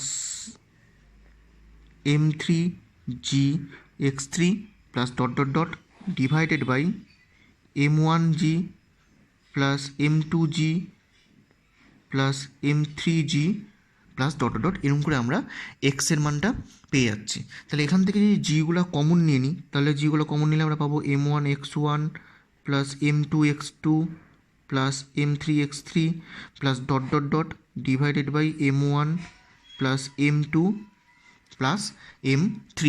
ঠিক আছে, তাহলে এটাকে আমরা এভাবে লিখতে পারি summation over i mi xi divided by summation over i mi। এবার তাহলে এটাকে আমরা বলতে পারি x, তাহলে x ইকুয়াল টু আমরা এটাকে এইভাবে করে বলতে পারি, তাহলে একইভাবে করে আমরা বলতে পারবো y equal to summation over i mi yi divided by summation over i mi, এবং একইভাবে করে আমরা বলতে পারবো z equal to summation over i mi zi divided by summation over i mi। তাহলে এইভাবে করে আমরা ভারকেন্দ্রের অবস্থান, যেরকম করে ভরকেন্দ্রের অবস্থানে যেরকম করে এক্সপ্রেশনটা ছিল xcm ycm zcm, ঠিক একইভাবে করেই আমরা ভারকেন্দ্রের অবস্থানটাকে আমরা এখান থেকে বের করতে পারছি। বুঝতে পারা গেল কি বললাম? নেক্সট হলো ভারকেন্দ্র সংক্রান্ত কয়েকটি তথ্য। ভারকেন্দ্র সংক্রান্ত কয়েকটি তথ্যের মধ্যে আমরা বলতে পারি যে বস্তুর আকার যদি খুব বড় না হয়, তাহলে এখান থেকে যে আমরা xcm ycm zcm এগুলো যে আমরা বের করছি, তাহলে সেক্ষেত্রে গণনার মধ্যে কিন্তু কোনো ত্রুটি আসে না। কিন্তু বস্তুটি যদি খুব বড় হয় বা উঁচু হয়, যেমন অ্যাজ পার হিমালয় পর্বত, তাহলে সেক্ষেত্রে আমরা দেখতে পারবো যে সব স্থানে অভিকর্ষজ ত্বরণের মান সমান হয় না, এবং সব স্থানে অভিকর্ষজ ত্বরণের মান সমান না হওয়ার জন্য উচ্চতা বৃদ্ধি পাওয়ার সঙ্গে সঙ্গে অভিকর্ষজ ত্বরণের মান ধীরে ধীরে কমতে থাকে। ফলে এক্ষেত্রে যে xcm ycm zcm এর যে ভ্যালুগুলো, সেই ভ্যালুগুলো ঠিকঠাক করে কাজ করে না, বা সেক্ষেত্রে ত্রুটি আসতে পারে। তাহলে আমরা বলতে পারি যে সমগ্র বস্তুর আয়তন জুড়ে অভিকর্ষজ ত্বরণের মান যদি ধ্রুবক হলে বলা যায় যে বস্তুর ভরকেন্দ্র এবং ভারকেন্দ্র একই বিন্দু। ঠিক আছে, কি বললাম? যে কোনো বস্তুর সমগ্র আয়তন জুড়ে অভিকর্ষজ ত্বরণের মান ধ্রুবক হলে আমরা বলতে পারি যে বস্তুর ভারকেন্দ্র এবং ভরকেন্দ্র হচ্ছে অভিন্ন বিন্দু। তাহলে আমরা এখান থেকে বলতে পারি যে হিমালয় পর্বতের মতো বৃহদাকার উঁচু বস্তুর ক্ষেত্রে নিচের দিকে অভিকর্ষজ ত্বরণের মান অপেক্ষাকৃত বেশি, তাই বস্তুর ঘনত্ব সুষম হলেও নিচের দিকে পৃথিবীর আকর্ষণ বল বেশি হয়। তার জন্য আমরা বলতে পারি যে অন্যদিকে ভরকেন্দ্রের অবস্থান শুধুমাত্র ঘনত্বের উপর নির্ভরশীল, ওজনের উপর নয়। এই কারণে এইসব বৃহদাকার বস্তুর ভারকেন্দ্রটি ভরকেন্দ্রের তুলনায় অনেকটা নিচে অবস্থান করে। ঠিক আছে, এটা আমরা এখান থেকে বলতে পারি। বুঝতে পারা গেল কি বললাম? আচ্ছা, এবার পরের যে পয়েন্টটা বলছে কি, যে কোনো বস্তুর ভারকেন্দ্রটি হলো সেই বিন্দু যে বিন্দুর মধ্য দিয়ে বস্তুর সমগ্র ওজন ক্রিয়া করে। ঠিক আছে, কোনো বস্তুর ভারকেন্দ্র হলো সেই বিন্দু যে বিন্দুর মধ্য দিয়ে বস্তুর সমগ্র ওজন ক্রিয়া করে। অর্থাৎ আমরা বলতে পারি যে বস্তুটিকে পৃথিবীর আকর্ষণ ক্ষেত্রের বাইরে নিয়ে গেলে তার কোনো ওজন থাকে না। অর্থাৎ যেখানে কোনো গ্র্যাভিটি নেই, অর্থাৎ যেখানে কোনো অভিকর্ষ নেই, সেখানে ভারকেন্দ্র কাজ করবে না। অর্থাৎ আমরা বলতে পারি যে বস্তুটিকে যেখানে রাখা হোক না কেন তার ভর কিন্তু ঠিক থাকবে, অর্থাৎ ভরকেন্দ্রের কিন্তু কোনো পরিবর্তন ঘটবে না। কিন্তু যেখানে অভিকর্ষ নেই সেখানে বস্তুটির মধ্যে কিন্তু কোনো ভারকেন্দ্র কাজ করবে না। অর্থাৎ সেক্ষেত্রে ভারকেন্দ্র কথাটি সম্পূর্ণ তাৎপর্যহীন বা অর্থহীন হয়ে পড়বে। নেক্সট টপিক হলো ভারকেন্দ্রের অদ্বিতীয়তা। ভারকেন্দ্রের অদ্বিতীয়তা বলতে বোঝাচ্ছে যে কোনো বস্তুর একটির বেশি ভারকেন্দ্র থাকতে পারে না। অর্থাৎ কোনো একটা বস্তুর মধ্যে ভারকেন্দ্র থাকলে সবসময় একটাই থাকবে, এটাকে বলা হচ্ছে ভারকেন্দ্রের অদ্বিতীয়তা। তো আমি ধরে নিলাম কোনো একটা বস্তু, আমি এরকম একটা বস্তু নিলাম, সেই বস্তুটার মধ্যে আমি ধরলাম দুটা ভারকেন্দ্র আছে, একটা হচ্ছে জি, আরেকটা হচ্ছে জি ড্যাশ। আমি ধরলাম সেই বস্তুটার মধ্যে দুটা ভারকেন্দ্র আছে, একটা হচ্ছে জি এবং আরেকটা হচ্ছে জি ড্যাশ। এখন ভারকেন্দ্রের সংজ্ঞা অনুযায়ী বস্তুকে যেভাবে রাখা হোক না কেন তার ওজন সবসময় জি এবং জি ড্যাশ বিন্দু দিয়েই ক্রিয়া করবে, এটা আমরা বলতে পারি। আবার বস্তুর ওজন সর্বদা উল্লম্বভাবে নিচের দিকে একটি ক্রিয়ারেখা বরাবর ক্রিয়াশীল হয়। তাহলে নিচের দিকে যদি একটি ক্রিয়ারেখা বরাবর যদি ক্রিয়াশীল হয় তাহলে সেই কারণে জি এবং জি ড্যাশকে অবশ্যই একটা উলম্ব রেখা হতে হবে, এটা আমরা এখান থেকে বলতে পারি। কিন্তু এখন বস্তুটির সকল অবস্থানের জন্য, কারণ বস্তুটি যদি আমি এবার যদি বস্তুটি ঘুরিয়ে রাখি তাহলে ঘুরিয়ে রাখলে জি এখানে চলে যাবে এবং জি ড্যাশ চলে যাবে এখানে, তাহলে সেক্ষেত্রে কিন্তু রেখাটি উলম্ব হতে পারে না। অর্থাৎ সেক্ষেত্রে রেখাটি কী হচ্ছে, একটু বেঁকে যাচ্ছে। তাহলে সেক্ষেত্রে আমরা বলতে পারি যে বস্তুটির দুটি ভারকেন্দ্র কল্পনা করা অবাস্তব। অর্থাৎ আমরা বলতে পারি বস্তুর একাধিক ভারকেন্দ্র থাকা সম্ভব নয়। তাহলে ভারকেন্দ্রের অদ্বিতীয়তা বলতে বোঝাচ্ছে যে কোনো বস্তুর মধ্যে সবসময় একটাই ভারকেন্দ্র থাকবে, এই একটাই ভারকেন্দ্রকে বলা হচ্ছে ভারকেন্দ্রের অদ্বিতীয়তা। বুঝতে পারা গেল কি বললাম? এবার হলো ভরকেন্দ্র এবং ভারকেন্দ্রের মধ্যে পার্থক্য। ভরকেন্দ্র এবং ভারকেন্দ্রের মধ্যে পার্থক্য আমরা বলতে পারি তার 1 নম্বর যে পয়েন্ট সেটি হচ্ছে বস্তুর ভরকেন্দ্র হলো এমনই একটি বিন্দু যে বিন্দুতে বল প্রয়োগ করলে বস্তুটির শুধুমাত্র রৈখিক গতির সৃষ্টি হবে কিন্তু কোনো আবর্ত গতির সৃষ্টি হবে না। ঠিক আছে, সেটি হচ্ছে ভরকেন্দ্র। কিন্তু ভারকেন্দ্র হলো এমন একটি বিন্দু যে বিন্দু দিয়ে বস্তুর সমগ্র ওজন উল্লম্বভাবে নিচের দিকে ক্রিয়া করে। ঠিক আছে, এটা আমরা বলতে পারি। 2 নম্বর পয়েন্ট হচ্ছে কোনো নির্দিষ্ট আকার ও আয়তন বিশিষ্ট বস্তুকে মহাবিশ্বের যেখানেই রাখা হোক না কেন তার ভর সবসময় একই থাকে। অর্থাৎ আমরা বলতে পারি যে বস্তুটির ভরকেন্দ্রটি একটি নির্দিষ্ট বিন্দুতে অবস্থান করে, অথচ পৃথিবীর কেন্দ্রে বা মহাশূন্যে যেখানে অভিকর্ষ বল ক্রিয়া করে না সেখানে বস্তুর ওজন থাকে না, ফলে ভারকেন্দ্রের কিন্তু কোনো অস্তিত্ব নেই। তাহলে ভারকেন্দ্র থাকবে কোথায়, যেখানে অভিকর্ষ থাকবে সেখানেই ভারকেন্দ্র থাকবে, যেখানে অভিকর্ষ থাকবে না সেখানে ভারকেন্দ্রের কিন্তু কোনো অস্তিত্ব নেই। অথচ ভরকেন্দ্র সব জায়গাতেই বিদ্যমান, কোনো বস্তুটাকে যেখানেই নিয়ে যায় না কেন সেখানেই ভরকেন্দ্র কাজ করবে। ঠিক আছে, 3 নম্বর আমরা বলতে পারি বস্তুর বিভিন্ন বিন্দুতে অভিকর্ষজ ত্বরণের মান সমান হলে ভরকেন্দ্র এবং ভারকেন্দ্র একই বিন্দু হয়।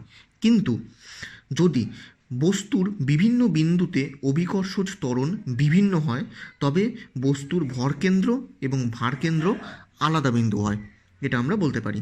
বুঝতে পারা গেল? তাহলে কি বললাম, বস্তুর বিভিন্ন বিন্দুতে অভিকর্ষজ ত্বরণের মান সমান হলে বস্তুর ভরকেন্দ্র এবং ভারকেন্দ্র একই বিন্দু হয়, কিন্তু যদি বস্তুর বিভিন্ন বিন্দুতে অভিকর্ষজ ত্বরণ বিভিন্ন হয় তবে বস্তুর ভরকেন্দ্র এবং ভারকেন্দ্র সবসময় আলাদা বিন্দু হবে।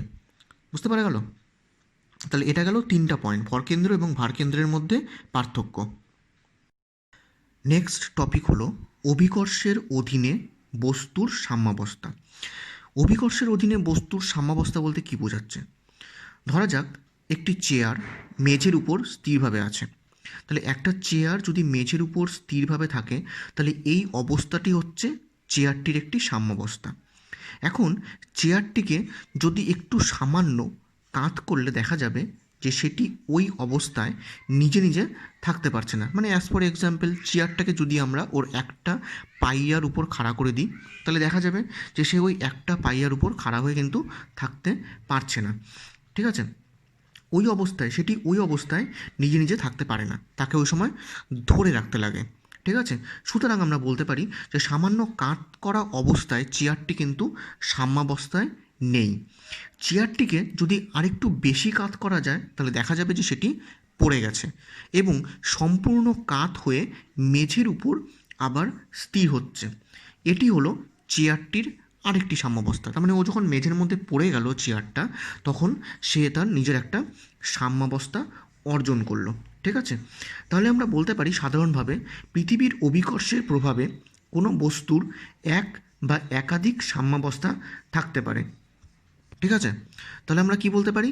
যে সাধারণত আমরা বলতে পারি যে পৃথিবীর অভিকর্ষের প্রভাবে কোনো বস্তুর এক বা একাধিক সাম্যাবস্থা থাকতে পারে। যেমন যখন চেয়ারটি খাড়া অবস্থায় রাখা ছিল তখন চেয়ারটির মধ্যে একটা আলাদা সাম্যাবস্থা ছিল। যখন চেয়ারটিকে কাত করে রাখা অবস্থায় চেয়ারটি যখন মাটির মধ্যে পড়ে গেল তখন চেয়ারটির মধ্যে আরেকটি সাম্যাবস্থা আসলো। ঠিক আছে? অর্থাৎ আমরা বলতে পারি যে অভিকর্ষের অধীনে কোনো একটা বস্তুসমূহের মধ্যে 3 ধরনের সাম্যাবস্থা সৃষ্টি হতে পারে। 1 নম্বর হলো সুস্থির সাম্যাবস্থা। সুস্থির সাম্যাবস্থা বলতে কী বোঝাচ্ছে? কোনো বস্তুকে তার সাম্যাবস্থান থেকে যদি সামান্য বিচ্যুত করে ছেড়ে দেওয়া যায় তাহলে দেখা যাবে বস্তুটি যদি তার প্রাথমিক সাম্যাবস্থানেই ফিরে আসে তবে বস্তুটির সেই প্রাথমিক সাম্যাবস্থানটিকে বলা হচ্ছে সুস্থির সাম্যাবস্থা। যেমন আমরা বলতে পারি যে একটি টেবিলের উপর একটা বইয়ের এক প্রান্ত সামান্য তুলে নিয়ে ছেড়ে দিলে বইটি আবার তার আগের অবস্থায় চলে আসে। ফলে টেবিলটির উপর বই রাখলে বইটি সুস্থির সাম্যাবস্থায় থাকে, এটা আমরা বলতে পারি। ঠিক আছে? তাহলে সুস্থির সাম্যাবস্থা কী বলছে? যে কোনো বস্তুকে তার সাম্যাবস্থা থেকে সামান্য বিচ্যুত করে ছেড়ে দিলে বস্তুটি যদি তার প্রাথমিক সাম্যাবস্থাতেই ফিরে আসে তবে বস্তুটির প্রাথমিক সাম্যাবস্থাটিকে বলা হচ্ছে সুস্থির সাম্যাবস্থা। ঠিক আছে? যেমন টেবিলের উপর রাখা একটা বইয়ের এক প্রান্ত যদি আমরা তুলে দিয়ে দেখা যাবে যে বইটি পুনরায় তার আগের অবস্থানেই ফিরে আসছে। ঠিক আছে? 2 নম্বর হলো অস্থির সাম্যাবস্থা। অস্থির সাম্যাবস্থা বলতে বোঝাচ্ছে যে কোনো বস্তুকে তার সাম্যাবস্থান থেকে সামান্য বিচ্যুত করে ছেড়ে দিলে যদি সেটি নিজের থেকে আরও বিচ্যুত হয়ে নতুন একটি সাম্যাবস্থা অর্জন করে তবে বস্তুটির প্রাথমিক সাম্যাবস্থাটিকে বলা হচ্ছে অস্থির সাম্যাবস্থা। এটা আমরা বলতে পারি। যেমন টেবিলে দাঁড় করানো একটি সূচালো পেন্সিল, মানে কোনো একটা পেন্সিলকে নিয়ে আমি টেবিলের মধ্যে দাঁড় করিয়ে দিলাম, তাহলে দেখা যাবে যে সূচালো পেন্সিলটির সাম্যাবস্থা হচ্ছে একটা অস্থির সাম্যাবস্থা। পেন্সিলকে যদি একটু সামান্য কাত করি তাহলে পেন্সিলটি আবার মাটিতে পড়ে যাবে। তাহলে অস্থির সাম্যাবস্থা কী বলছে?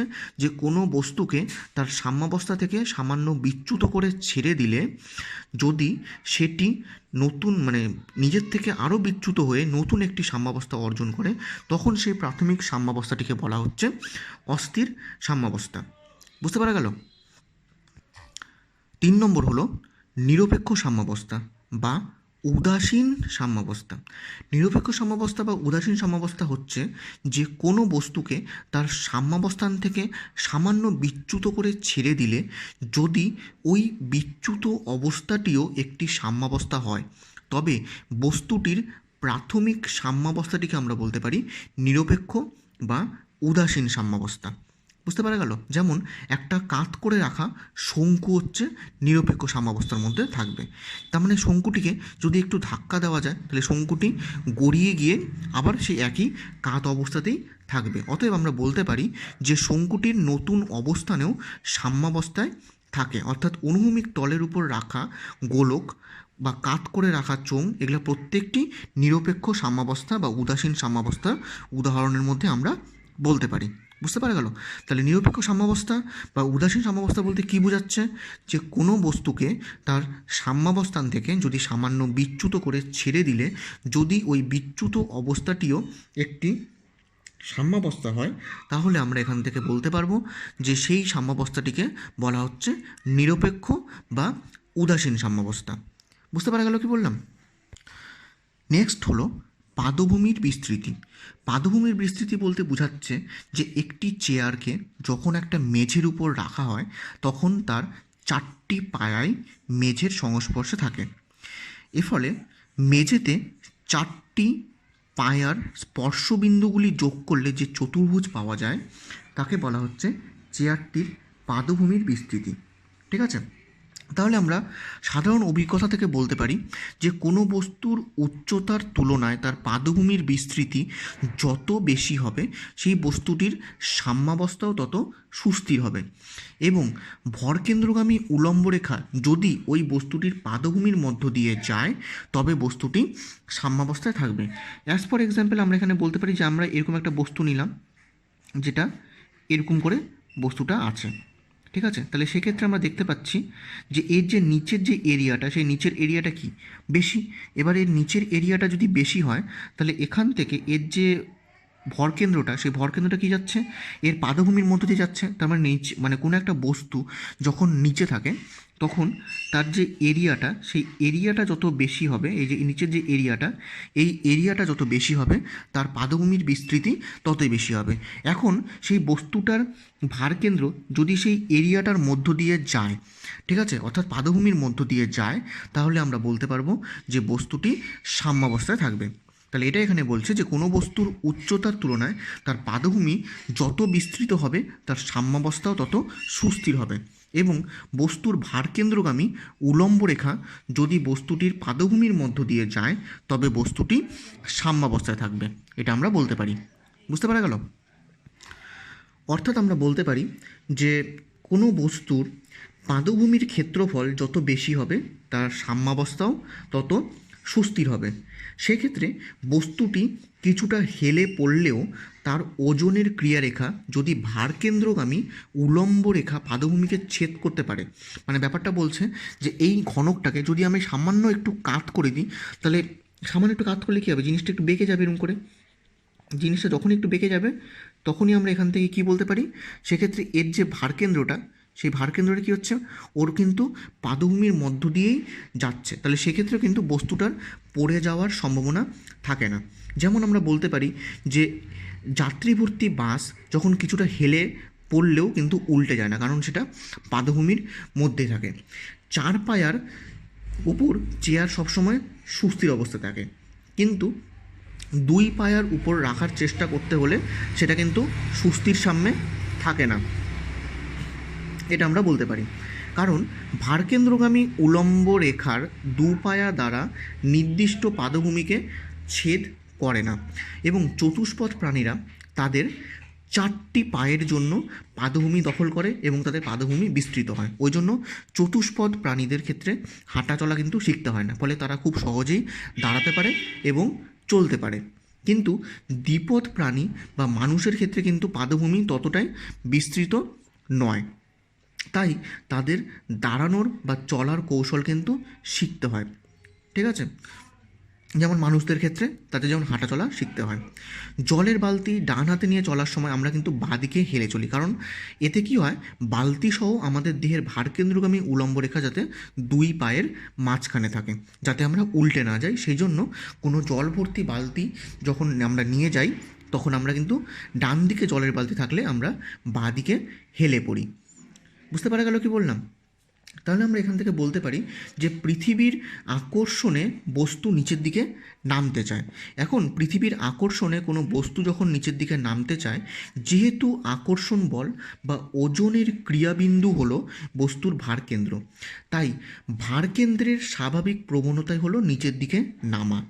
এই কারণে ভারকেন্দ্র যত নিচের দিকে অবস্থান করবে বস্তুটি তত সুস্থির হবে, এটা আমরা বলতে পারি। ঠিক আছে? অর্থাৎ ভারকেন্দ্র যত নিচের দিকে অবস্থান করবে বস্তুটি তত সুস্থির হবে। বুঝতে পারা গেল কি বললাম? এরপর হচ্ছে বিভিন্ন প্রকার সাম্যাবস্থার সঙ্গে ভারকেন্দ্র এবং স্থিতিশক্তির সম্পর্ক। তো আমরা এখান থেকে বলতে পারি যে কোনো বস্তুর ভারকেন্দ্রের অবস্থানের সঙ্গে তার অভিকর্ষজনিত স্থিতিশক্তির একটা সম্পর্ক আছে। কোনো বস্তুর অভিকর্ষীয় স্থিতিশক্তি জনিত কোনো বস্তুর অভিকর্ষীয় স্থিতিশক্তি নির্ভর করে তার ভারকেন্দ্রের উচ্চতার উপর। অর্থাৎ ভূমি থেকে ভারকেন্দ্রের উচ্চতা যত কম হবে তার ভারকেন্দ্র ততটাই নিচে অবস্থান করবে, এটা আমরা বলতে পারি।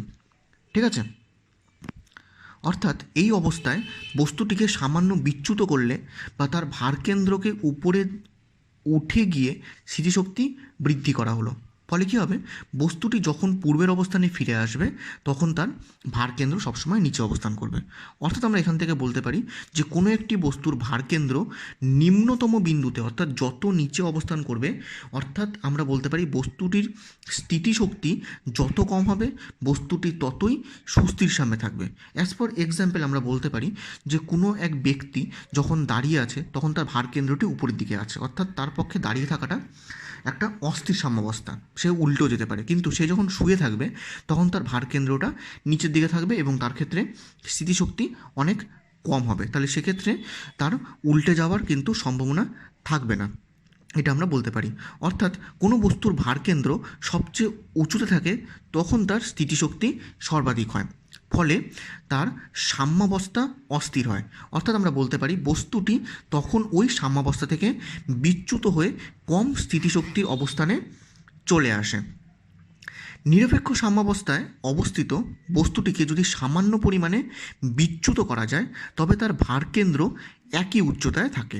ঠিক আছে, নিরপেক্ষ সাম্যাবস্থার ক্ষেত্রে অর্থাৎ সেক্ষেত্রে কী হচ্ছে, ভারকেন্দ্র বস্তুটির উপর উঠে না বা নিচের দিকে নামে না, ফলে বস্তুটির স্থিতিশক্তি একই থাকে, তাই বস্তুটিকে বিচ্যুত অবস্থাতেও সাম্যাবস্থার মধ্যে থাকে। মানে ব্যাপারটা এরকম যে আমি একটা গোলক নিলাম, সেই গোলকের তো ভরকেন্দ্র এখানে আছে, এবারে সেই গোলকটা একটা তলের মধ্যে আছে, এখন এই গোলকটাতে আমি গড়িয়ে দিলাম, একটা বল প্রয়োগ করে গড়িয়ে দিলাম, গোলকটা গড়িয়ে নিয়ে এখানে চলে আসলো। এবার গোলকটা গড়িয়ে নিয়ে যখন এখানে চলে আসলো, গোলকটা এখান থেকে যে অবস্থায় গড়িয়ে নিয়ে এখানে আসছিল ও ঠিক সেই অবস্থার মধ্যেই থাকবে, যেহেতু এর ভরকেন্দ্রর কোনো উঠানামা করছে না, ভরকেন্দ্র এক জায়গাতে স্থির আছে।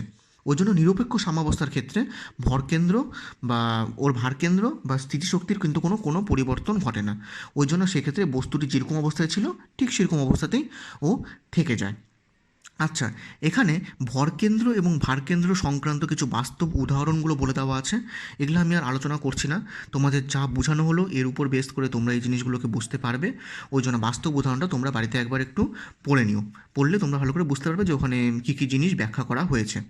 ঠিক আছে, তাহলে আজকের লেকচারের মধ্যে আমি স্থিতিবিজ্ঞান টোটাল চ্যাপ্টারটা ক্লিয়ার করে দিলাম, তাহলে এখান থেকে তোমরা স্থিতিবিজ্ঞান চ্যাপ্টারটা ভালো করে বাড়িতে রেডি করে নাও।